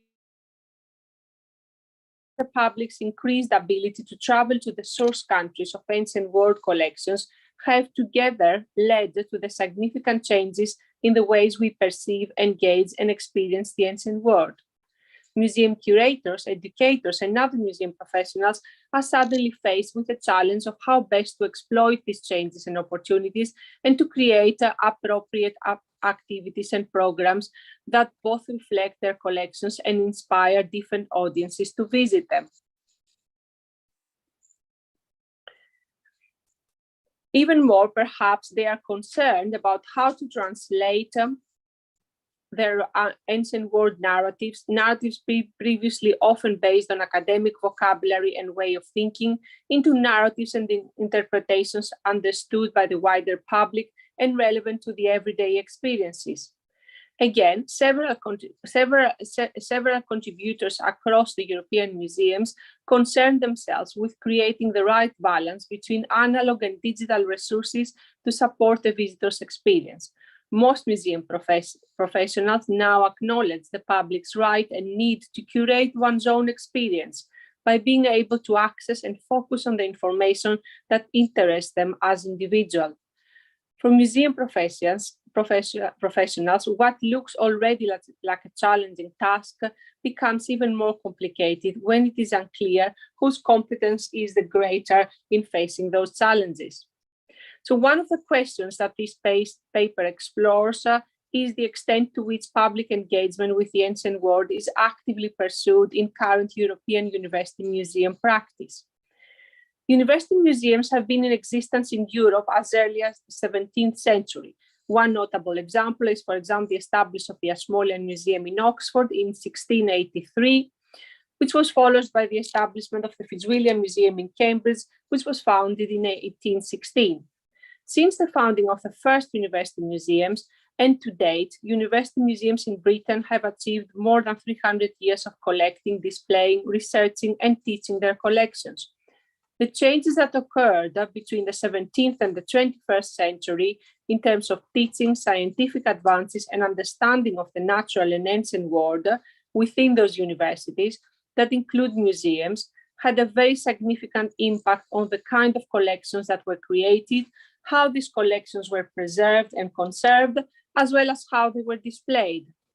Two illustrations might be offered from the Fitzwilliam Museum. An important part of the museum's Cypriot collection was created as a result of the late 19th century founding of the Cyprus Exploration Society. This association conducted excavations and promoted the study of Cypriot archaeology with the participation of Cambridge researchers. At around the same time, the Fitzwilliam decided to split the antiquities collections from its plaster casts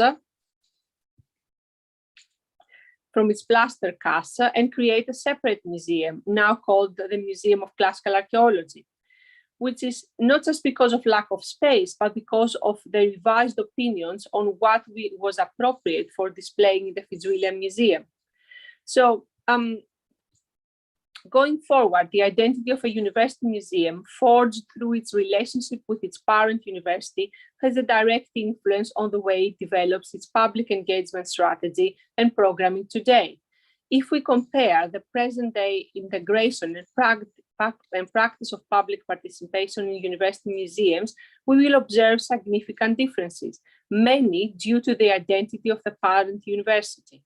The transition from the traditional role of the university museum, maintaining and augmenting collections with a strong research interest, for example, focusing on providing collections-based teaching or supporting relevant university classes, to a program addressing the needs of the wider public is challenging and time-consuming. The task becomes even harder if the ambition extends to laying the ground for the active participation of those historically less likely to visit, for example, vulnerable social groups and individuals, groups with learning disabilities, the LGBTQ and BME communities. Often the well-established, if not traditional identity of an institution can be an inhibiting factor. For example, our 8 University of Cambridge museums despite their active efforts to provide a multivocality of public engagement activities, still struggle with a widespread and enduring perception that their collections can only speak to the academic community or specialized researchers. Specific examples of recent actions and programs across the University of Cambridge museums demonstrate some initiatives in public engagement, as well as the challenges and adversities faced while implementing them by their curators, public engagement and learning specialists, or other museums professionals. Our own experience at the Fitzwilliam Museum has exposed many of these challenges, but also has revealed pathways that can lead to new approaches.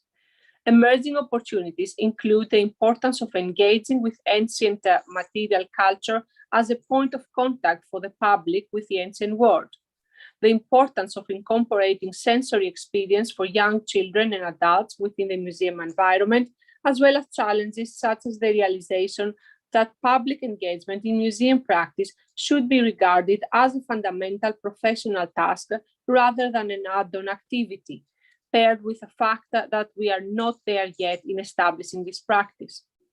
3 of the Fitzwilliams programs implemented between 2010 and 2020 acted as beacons for continuing these efforts and overcoming challenges. In 2011, the Fitzwilliam Museum initiated a new program for disability groups, particularly for blind and visually impaired people, launched as a series of blind and tactile tours of specific objects across the Greek, Roman, and Cypriot collection. The project developed gradually over a decade and required a lot of adjustment by a plethora of professionals across and outside the museum. Still today, it is established and has been extended to other curatorial departments, as well as it's hailed as one of the museum's most inclusive and impactful public programs. Another successful public intervention was the creation of a live conservation laboratory as part of our 2016 exhibition, Death on the Nile.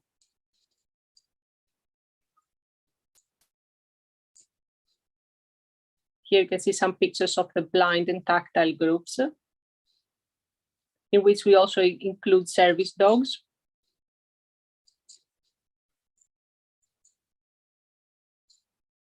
And here is the Death on the Nile live conservation studio. Here, museum visitors were able to watch live and at close quarters the process of analyzing the colors with which ancient wooden Egyptian coffins were decorated, and at the same time to understand how research questions and methods used in conservation are an essential element in answering questions about the context, technology, and making, as well as function of the ancient objects. However, the Fitzwilliams' most groundbreaking action over the past decade was a learning resource program focused on ancient Egypt, created by Dr. Sally Ann Ashton, a previous assistant keeper of Egyptian antiquities. That was tailored and targeted at young BME offenders.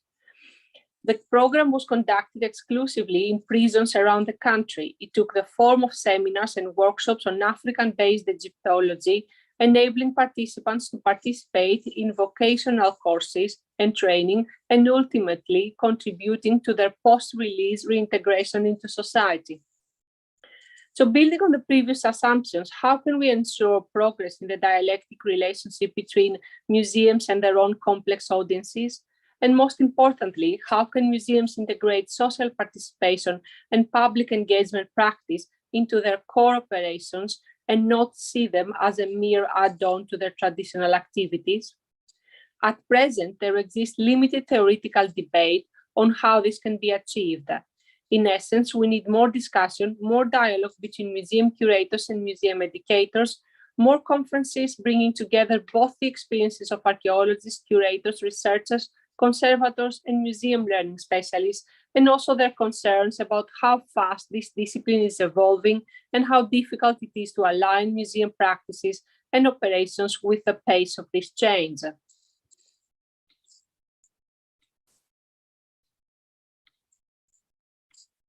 Museum-based researchers and curators have been seen in recent years their role description changing dramatically.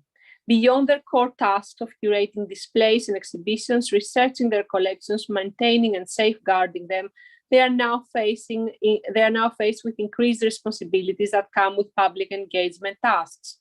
New generation of museum professionals are welcoming these new roles within their job descriptions and are even further welcoming newly established financial investment specifically tied to commitments and aspirations around public engagement provided by academic, public, or charitable funding bodies.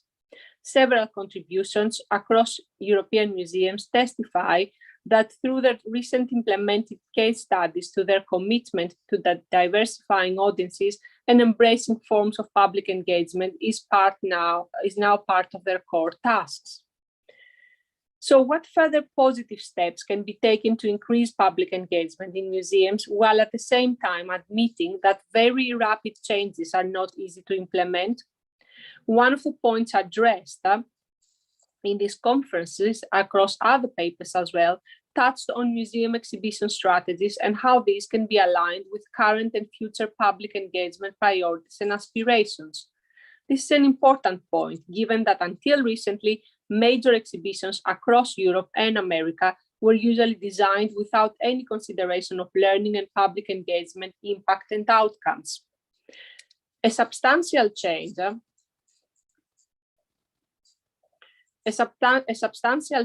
however, may be documented over the past 15 years with exhibition projects designed not just to include public engagement outcomes, but also with public engagement and public co-curation and co-participation as the central theme or aim of the show.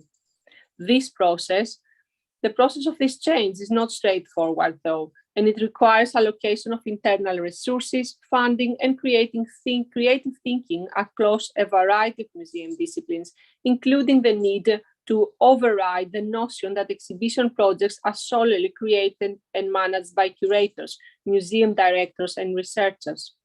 In other words, exhibition programming, frequently one of the most important operations of a museum, needs to be integrated into the museum's participation strategy and its commitment to its audiences. Substantial changes have also been noted in the way museum projects and exhibitions are now evaluated, with impact learning and community engagement being almost as important as outcomes as research goals and achievements.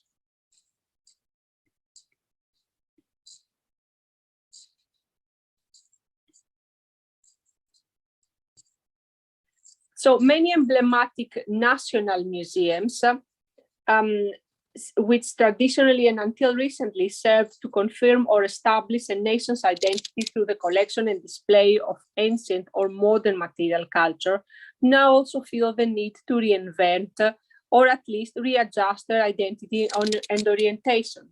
It is now clear that their audiences are no longer monodimensional or representative of just one nation, but diverse, multicultural, and constantly evolving. An interesting example of this phenomenon is provided by the national museums in Greece, where until recently museum audiences were mostly of a single ethnic origin. Lately, though, the Greek museum-going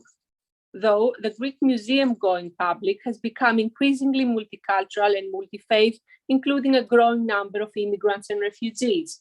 The fact that a significant percentage of the Greek population between the ages of 20 and 75 is now or has been educated abroad has also resulted in widespread exposure to other cultures and generally increased diversification.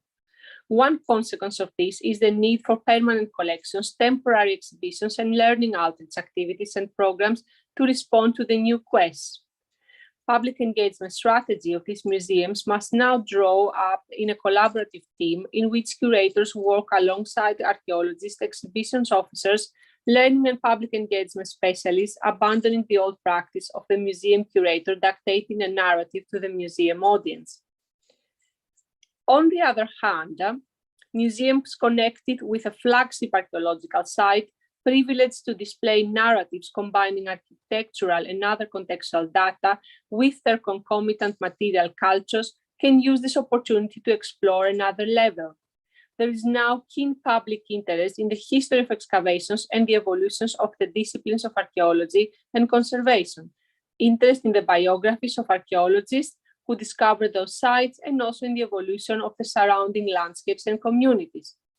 In other words, the public demands that these museums become communicators of the process and the philosophy of the discipline of archaeology, and not just its results.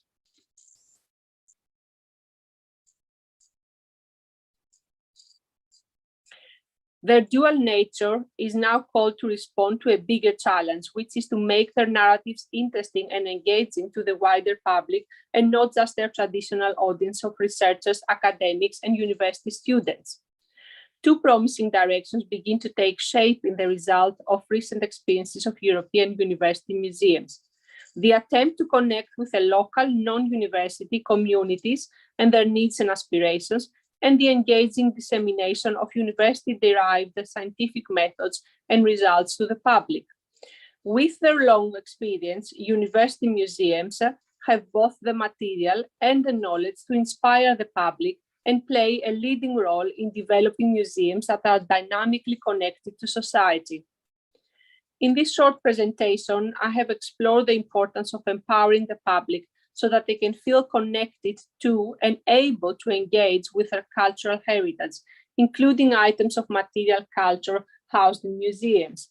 We have described how the onset of public archaeology as a discipline was based on the movement of archaeology from below, how the change of the way museum engagement programs and activities are designed and conducted is based on the public's needs and aspirations, audience-driven engagement, and how evaluation of museum engagement programs is also now a way to measure the public impact of sciences and disciplines associated with archaeology, impact studies in archaeology, history, and anthropology.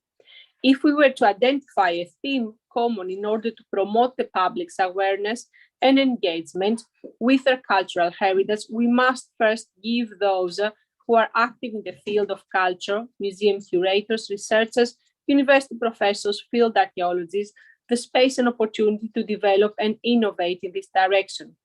In other words, other than just accepting an archaeology from below, a deep endoscoping process is also required by those already working in the fields of cultural heritage, museum, and archaeological sites to redefine their roles and priorities. Thank you very much.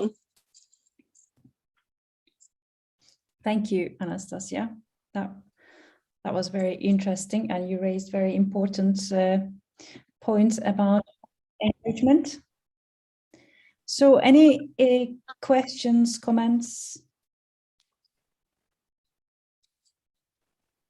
I would say you can start, Ionu. Okay, I'll start now. No, yeah, okay. Yeah, so Anastasia, you posed some really important questions in your talk, as I said, like about public engagement and participation. I'm just wondering if you can say anything about engaging communities from deprived areas.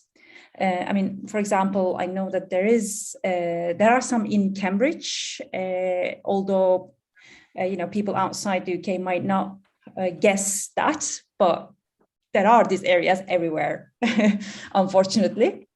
So I think particularly in the UK university context of the widening participation agenda, it's very important. Well, people who don't know, this widening participation agenda in the UK is about, this is about helping people from underrepresented groups get into higher education, especially, socially and economically. So I was wondering how you deal with that in Cambridge. Yeah. No, thank you. It's an excellent question. And it's I'm sorry, it's one of the case studies I thought of presenting, but because of lack of time, I didn't include them at the end. You're very right, and for everyone who sees the situation of places like Cambridge and Oxford from the outside, they assume that this is a perfectly accessible, well-educated privileged part of the society, and in many ways it is. But I can assure you that if you were to take a short drive from the outskirts of Cambridge up to the north of Cambridge here towards Norfolk, within less than 30 minutes of drive, you will find yourself in a completely different cultural and economic landscape, with many people having experienced loss of employment during recent years, very high levels of early school leavers, so that is people who don't achieve basic education, really high rates of unemployment, and very low rates of economic growth. These people do not easily come to university museums. Actually, these people do not even know that there are 8 university museums in the periphery of the region. And one of the programs that were initiated by the University of Cambridge Consortium, this was actually an effort across the 8 university museums, not just us, was to engage with these communities. We have so far implemented 2 programs, so it's still, I think it's a very little percentage of what really can be done. But in the course of the past 7 years, these programs took actually the museums outside the museum and brought them into these communities. So we worked, for example, with an extensive area along the Fenland, and the Fenland, for those who don't know, it is a Fenland. It is a large area that used to be the height of agricultural activity for many centuries in East Anglia, and it's now a majorly deprived area. And that's where most of these social problems emerge. So we took part of our collections, including real artifacts, but also with a lot of work with creating replicas, both in traditional methods, ceramic replicas or glass replicas, but also 3D printed replicas. And we had a series of pop-ups, as we call them. That was everything from, the vegetable and the meat markets of these communities, such as Wisbech in East Anglia, or other areas that are quite far away from the city of Cambridge, or local shops, local pubs, and we had some really good results of people engaging with the material culture, but also wanting to learn more about the actual museums where these places are hidden, these things are hidden, and also what the museums can do for them. And as I said, I think it's just the start. We have a very long way to go to create a network of these events and communities that is only beginning to emerge now. But it was really important, because before that, the expectation was that people should come to the university museums.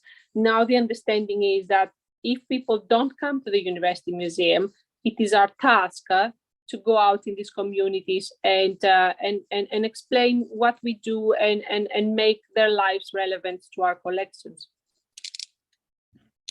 Yeah, thank you. I think, again, like Stauros's and Elena's paper, like going out and reaching them out. Yeah, it's a good idea. I mean, also we don't always have to do an exhibition or activity in the museum space. I mean, we can do all sorts of things in different places, especially, in their, I don't know, even like in their coffee shop or their mini market. I don't know. We can, again, today somebody was saying, be innovative and be creative and experimental. So we can, try these things. That's a good thought. Any other comments before we go, because we're running out of time? Any quick questions or comments? Ivana is. Yes. Sorry, I'll go for it. Yes. I'm sorry, because of my technical inferiority, so it's a little bit of technical problems. I'm sorry, I couldn't see straight away. Yeah. Thank you. As an archaeologist to another archaeologist, Anastasia, I have a question. We have an archaeological collection within the Faculty of Philosophy, and it has been there since 1929. And in the recent times, we have a huge problem. I'm guessing that perhaps all of you are having that, with pseudosciences, especially with pseudo-historics and pseudo-archaeological. We are dealing with fake narratives, with fake mythologies, and many other things that are actually between the border of popular culture and creating myths. So what the students have done, actually, they began to engage the community within the sites, because archaeological collections is the product of students and scholars' work. So no museum, no national museum, no institute is strictly faculty take. And we have tried for many years to actually engage communities within the excavation to explain how do we make a context with the material culture. So how do you engage the local community without this thin line of walking on false interpretations? Because as archaeologists, we face that so many times.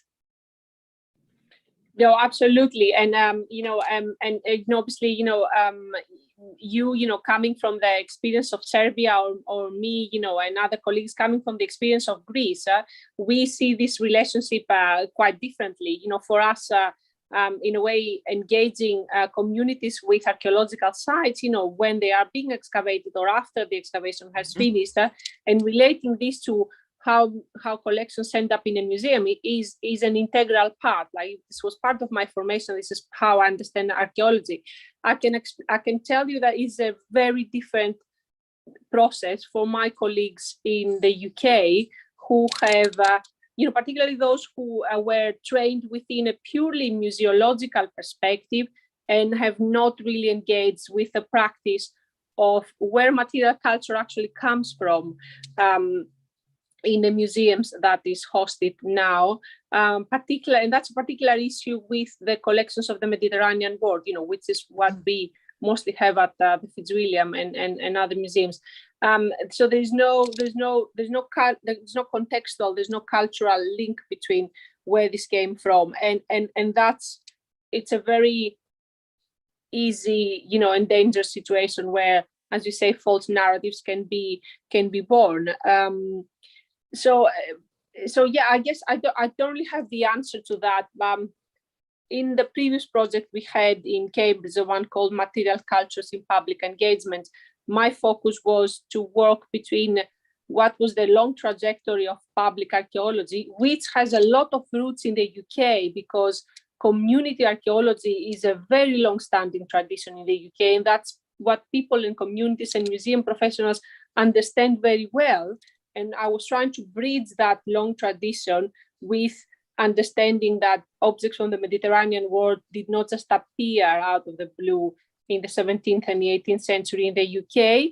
And there was a process of them, being excavated or falsely excavated or, traded illicitly that we need to be talking about honestly. And that's a very difficult task, because I don't think everyone is prepared to talk about. There's a lot of dark history there. It has to do with the colonial past. It has to do with the relationships of many imperial countries with the countries that were previously connected or subordinate to them. And these are things that not everyone is prepared to talk about it. So it's a very long process. But one way of actually establishing that relationship is thinking more about the local archaeological communities and the local heritage societies in the UK, and then trying to bridge that gap with the more distant collections. Thank you. Oh, thank you very much. I think we are running out of time. How are we doing, Stavros? We need to start a next one.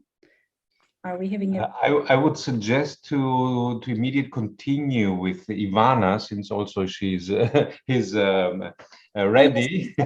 So if there is no problem for everyone, let's continue to the last presentation, and then we can have a short break and continue with it. Just a second, please.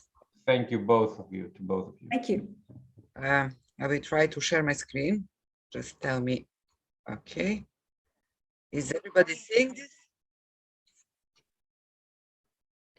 Yes, if you can go on full screen. Yes, I can. Just a second.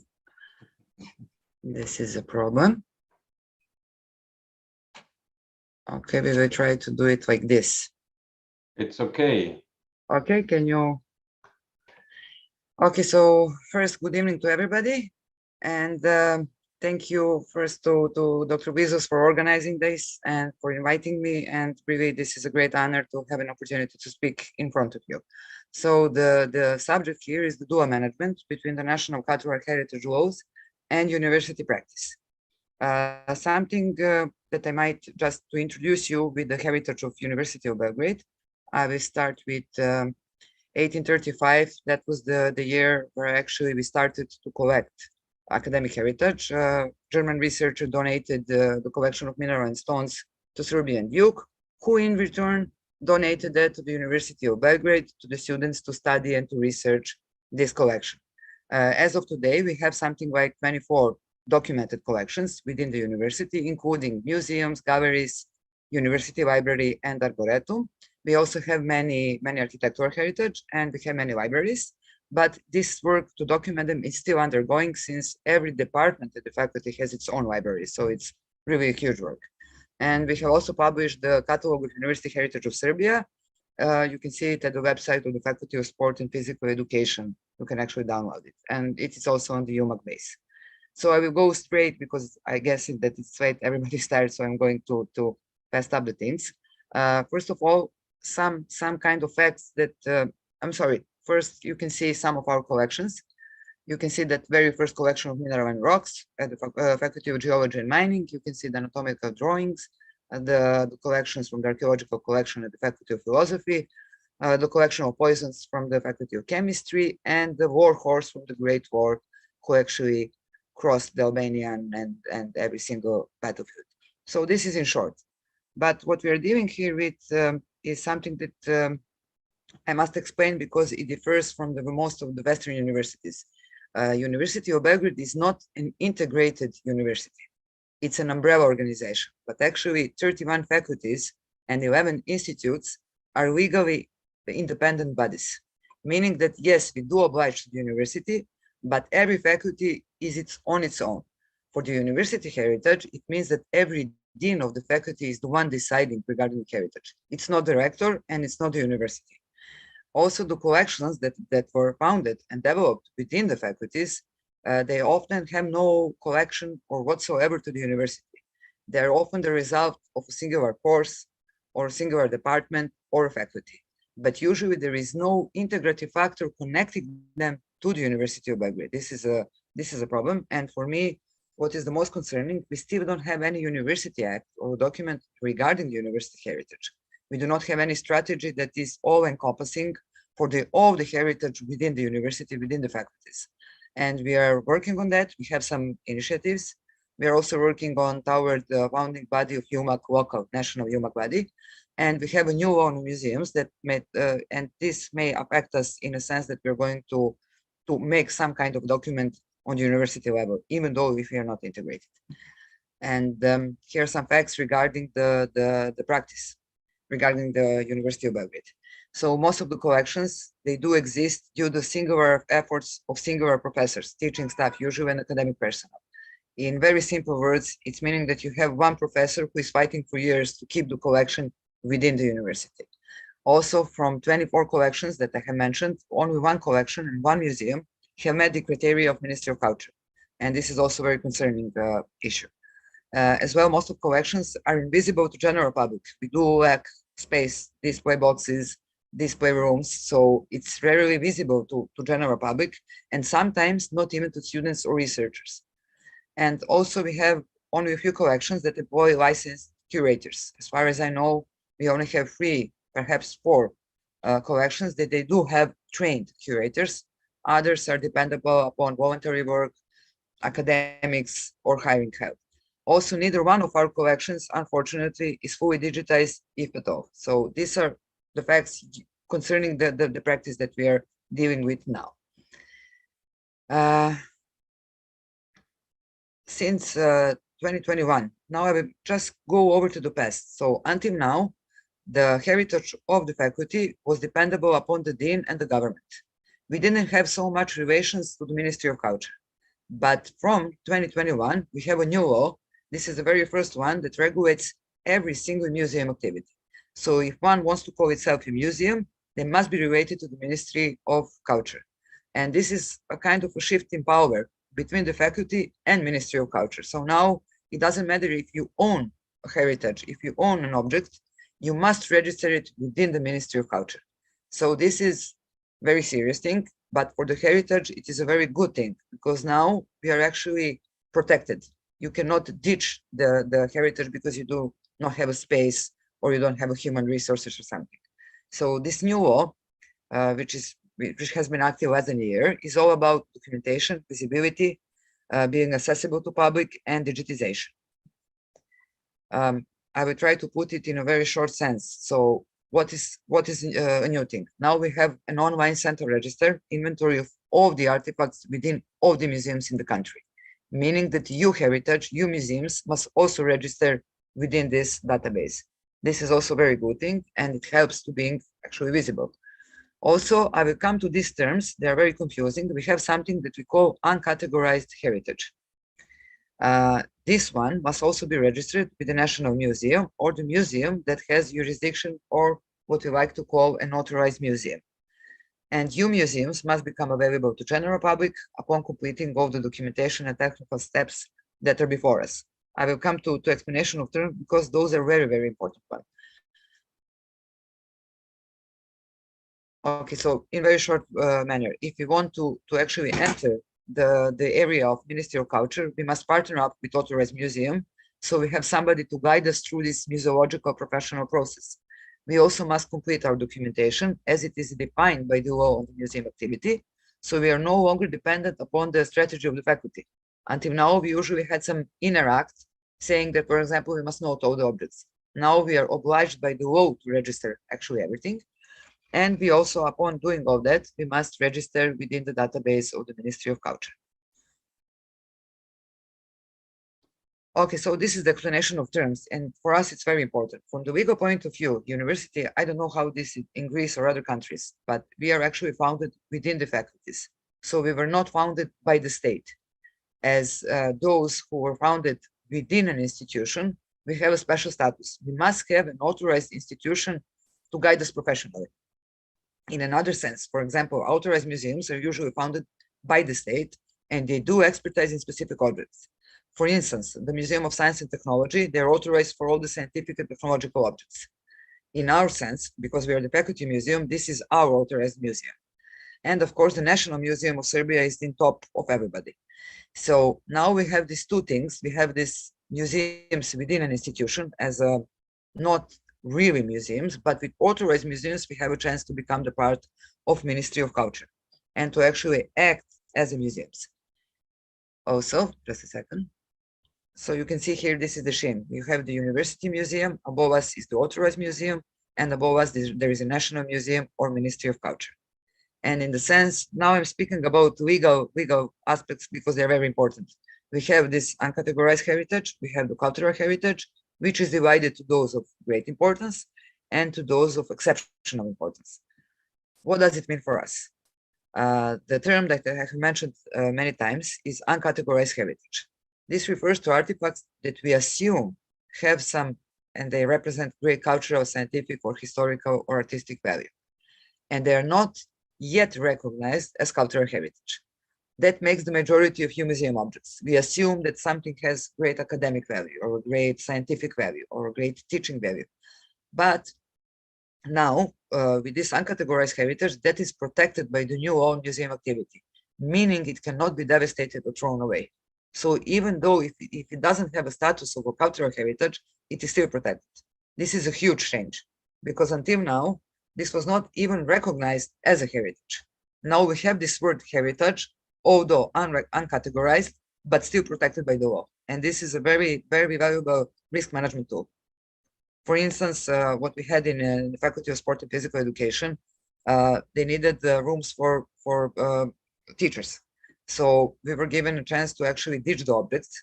They told us that we need to move the museum, but thanks to this law, we said, okay, so but we have this heritage and you cannot move us. We cannot throw that away, even though we are not so sure that this is indeed a cultural heritage. Also, another thing is about museum documentation. Usually you museums have something like a notebook or a digital database, in Serbia at least.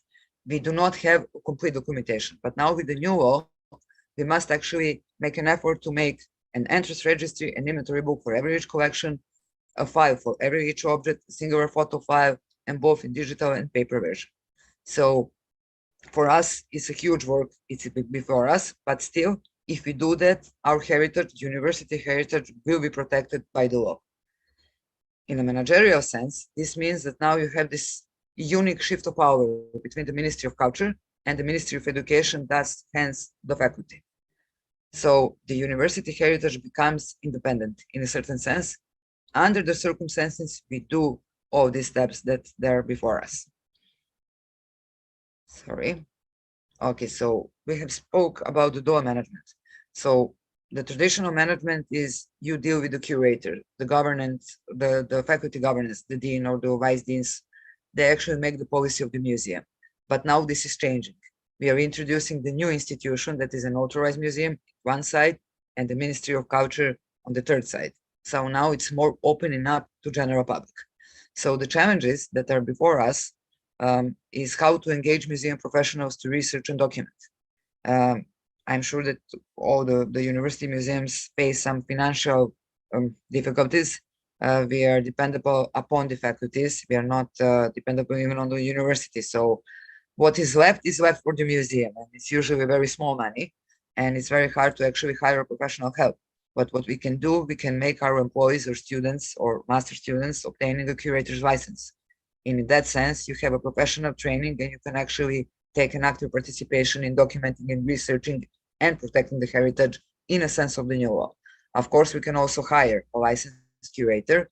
And the good thing with these authorized museums, that you can always reach for them to help because they do have professional curators. And that is something that we do very often. If we are not sure how to make some professional work, we turn to our authorized museum. This is the Museum of Science and Technology, and they provide us with a curator or a professional help or a guidance. Also, what we lack are the exhibition spaces. And now, according to the new law, we are obliged to have some kind of a gallery or a display room. And we are trying to actually enable the possible spaces we have within the faculty, hallways, the entry hallways, and empty classrooms, and perhaps to create some kind of a gallery. But as I have mentioned at the beginning, we do not have an integrated university. And maybe this is the chance to integrate the university around the heritage, to create a common university heritage place where all the faculties can actually exhibit their own heritage. So this is one of the solutions. We are hoping to make this happen, but we must wait and see. And at the end, an opening to an active cooperation with local museum community is very important, because I have listened very carefully to Penelope. We are facing the very same problems. I'm pretty sure that all the university museums do that. So connecting with the actual museum community, whether it's a national UMAC or a Museum Society of Serbia, is a very helpful thing, a professional help, and for us, it's very important, and this is what actually supports the work of our museums. Also, we have a unique chance now with this new law to synergize between the culture and science, because we belong to the Ministry of Education. Museums belong to the Ministry of Culture. In my case, also to the Ministry of Sports. So this is a great intersection point to open up also for students, because we are providing totally new horizons with this kind of engagement. And at the end, this is what we get with the new law. We have this, as I have mentioned, the new document. And so we are actually bringing in the general public and bringing out the museum, but also we are fostering relationships with the museum community in general. Until now, the relationship was between the faculty and university museum. Now this is shifting. Now we have so many institutions included actually in the work of the museum. We have the faculty, the university museum, the authorized museum, and the Ministry of Culture. And then the end, the result is actually visible and available university museums. I know the procedure is very difficult and it's very challenging, because usually we have one professor dealing with, usually those are academics, sometimes doctoral students, but now we are opening up. And we are doing that with the help of Ministry of Culture. We can even apply for finances. We can apply for professional help, for equipment. So for us, I think it's a very good thing. And this is the end of the presentation. Thank you very much for your attention. I try to be as quick as possible. Thank you.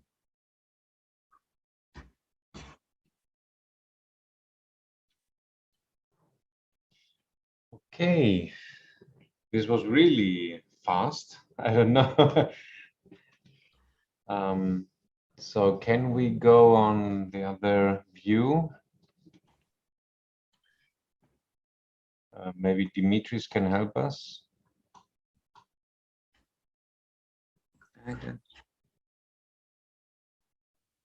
Okay, no, thank you. Yes. So thank you so much, Ivana. Although we pushed you, but you gave us a very competent view of what happened and what is happening there. I can assume it's a very vivid process involving ministries and departments and so many specialists. So on the one hand, it's nice, but on the other hand, I think it's also very difficult to find a common way with all of them. Our biggest problem, as Penelope said, is actually within the university, within the faculty, because we have half of the scholars who like to keep the museum and they're ready to invest with the work hours, with every possible opportunity. But on the other hand, there are also the half who doesn't think that we do need a museum. So it's a very, very sensitive issue, actually. And by introducing the Ministry of Culture is actually introducing the permanent protection for the heritage. And it's very difficult. These inter-department and inter-ministry relations are really complicated, especially between the education and culture. And now you are introducing, in my case, the sport. So it's really chaotic. But we are trying to do our best to actually preserve the university heritage. So this is our goal. So I personally wish you a lot of success and be strength. But let's give the word to the others. Is there anyone who wants to ask Ivana something about her presentation? It's again only me.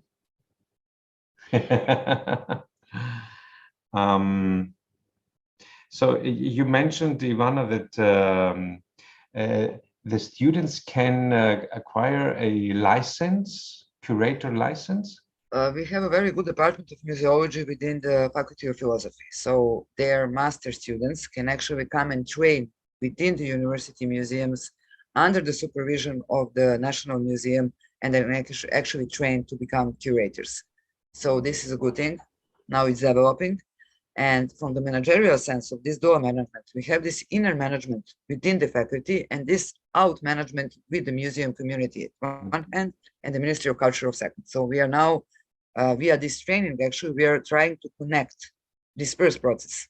So we have students going to the National Museum, going to the Ministry of Culture to obtain this license. So they're not actually the postgrad students, they already have some kind of education within the museology. And it's also a good opportunity for them and for us to conduct this kind of professional training and to interest all the ministries and bodies. Because this would be my core question for the general discussion among us, between us. What about the profession of the museologist? We heard a lot of professions and specialists, but there is one instance about which no one got into detail, the studies in museology and the profession museologist. But I leave this for after Stelios' wrap-up of the conference. So if there is no other question, thank you again, Ivana, for this insight. And it's a very interesting example of how things are changing and how we have to think about managing not only the university museum, but in general, the museum field in the country. So it's a huge challenge now in Serbia, as I can see. Okay, so since we are out of time, I think I will pass directly to Stelios.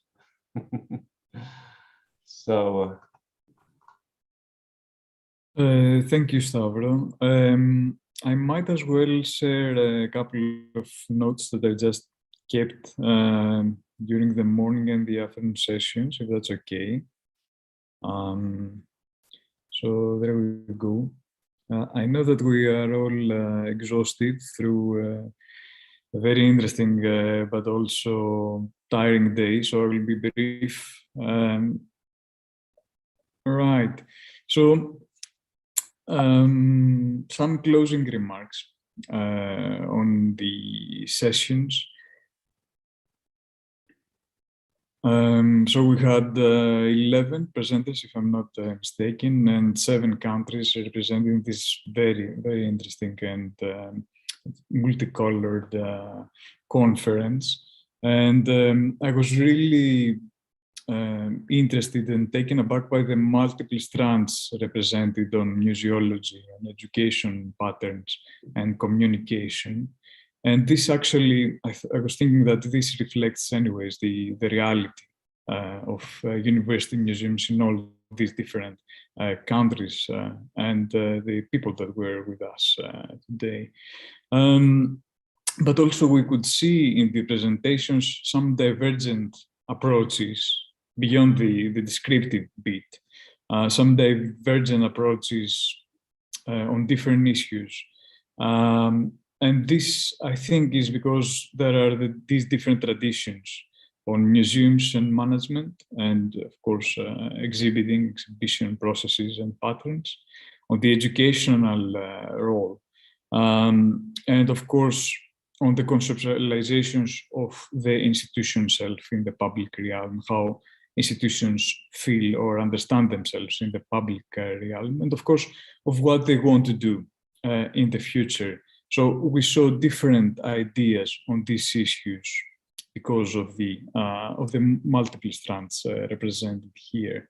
But of course, we had some very common points that came up in every single presentation. So among these was the need for transdisciplinary approaches and solutions, especially in the present conditions, but also the need to diversify strategies and implement various scenarios in different scales. But even in these postmodern times, as the title of the conference goes, there has been a focus on the age-old museological questions of representation. So what is an object? How do we represent it in a museum? Does it go with a story, or do we leave it alone?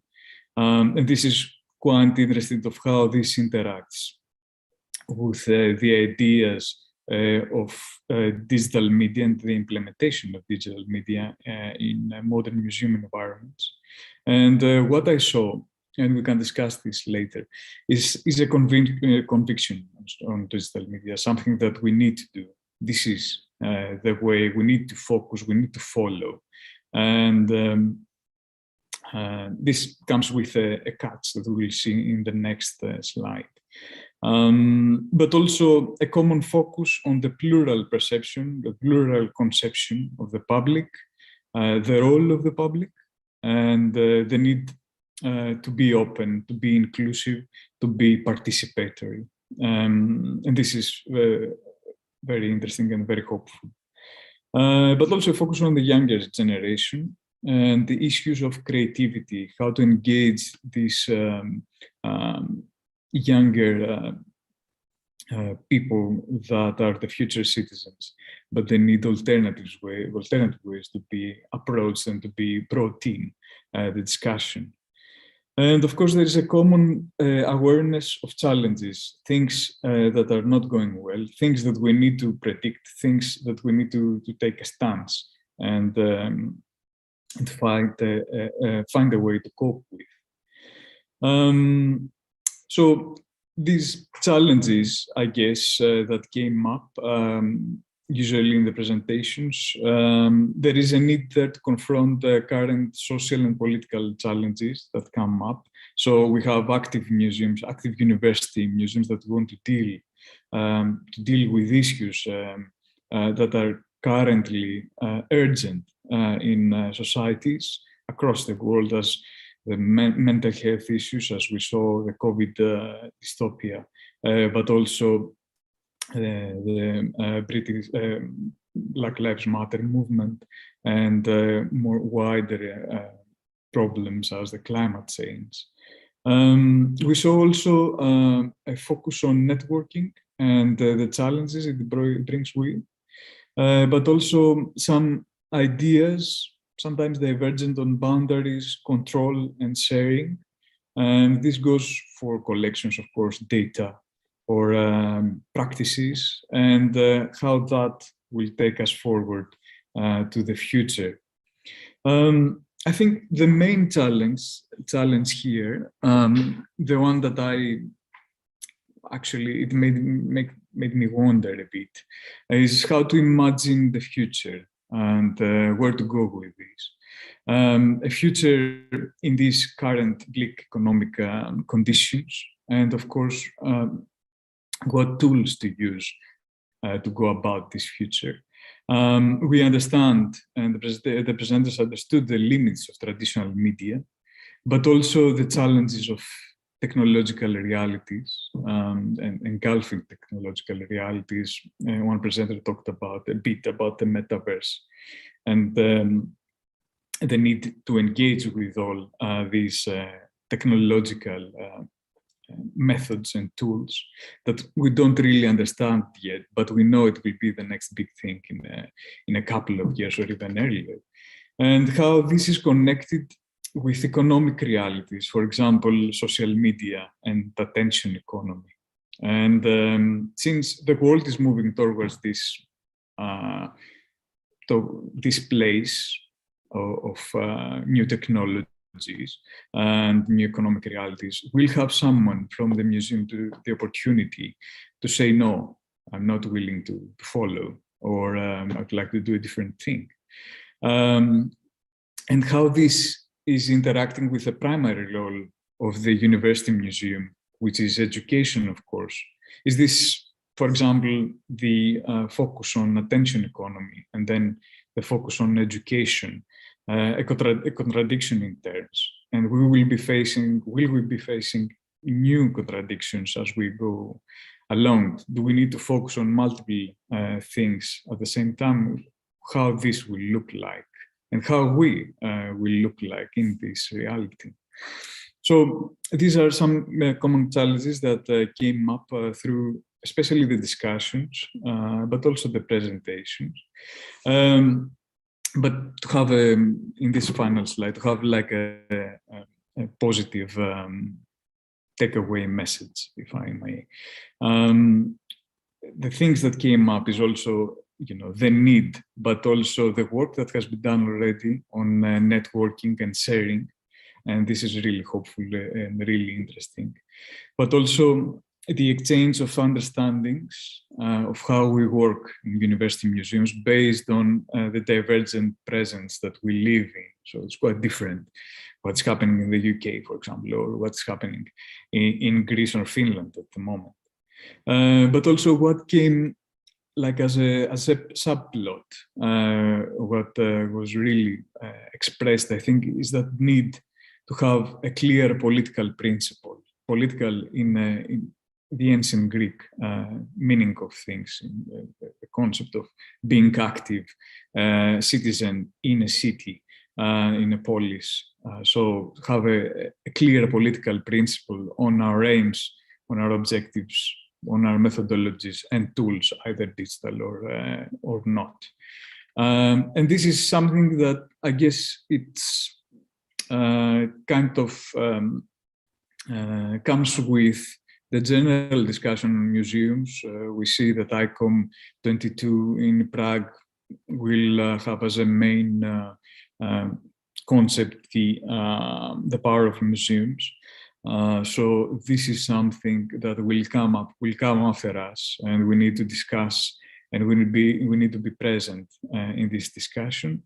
And we can surely do this by being true to ourselves. So we need this continuous self-reflection, this presence and mindfulness in the moment. so we can actually be true and helpful in creating common futures. Thanks a lot.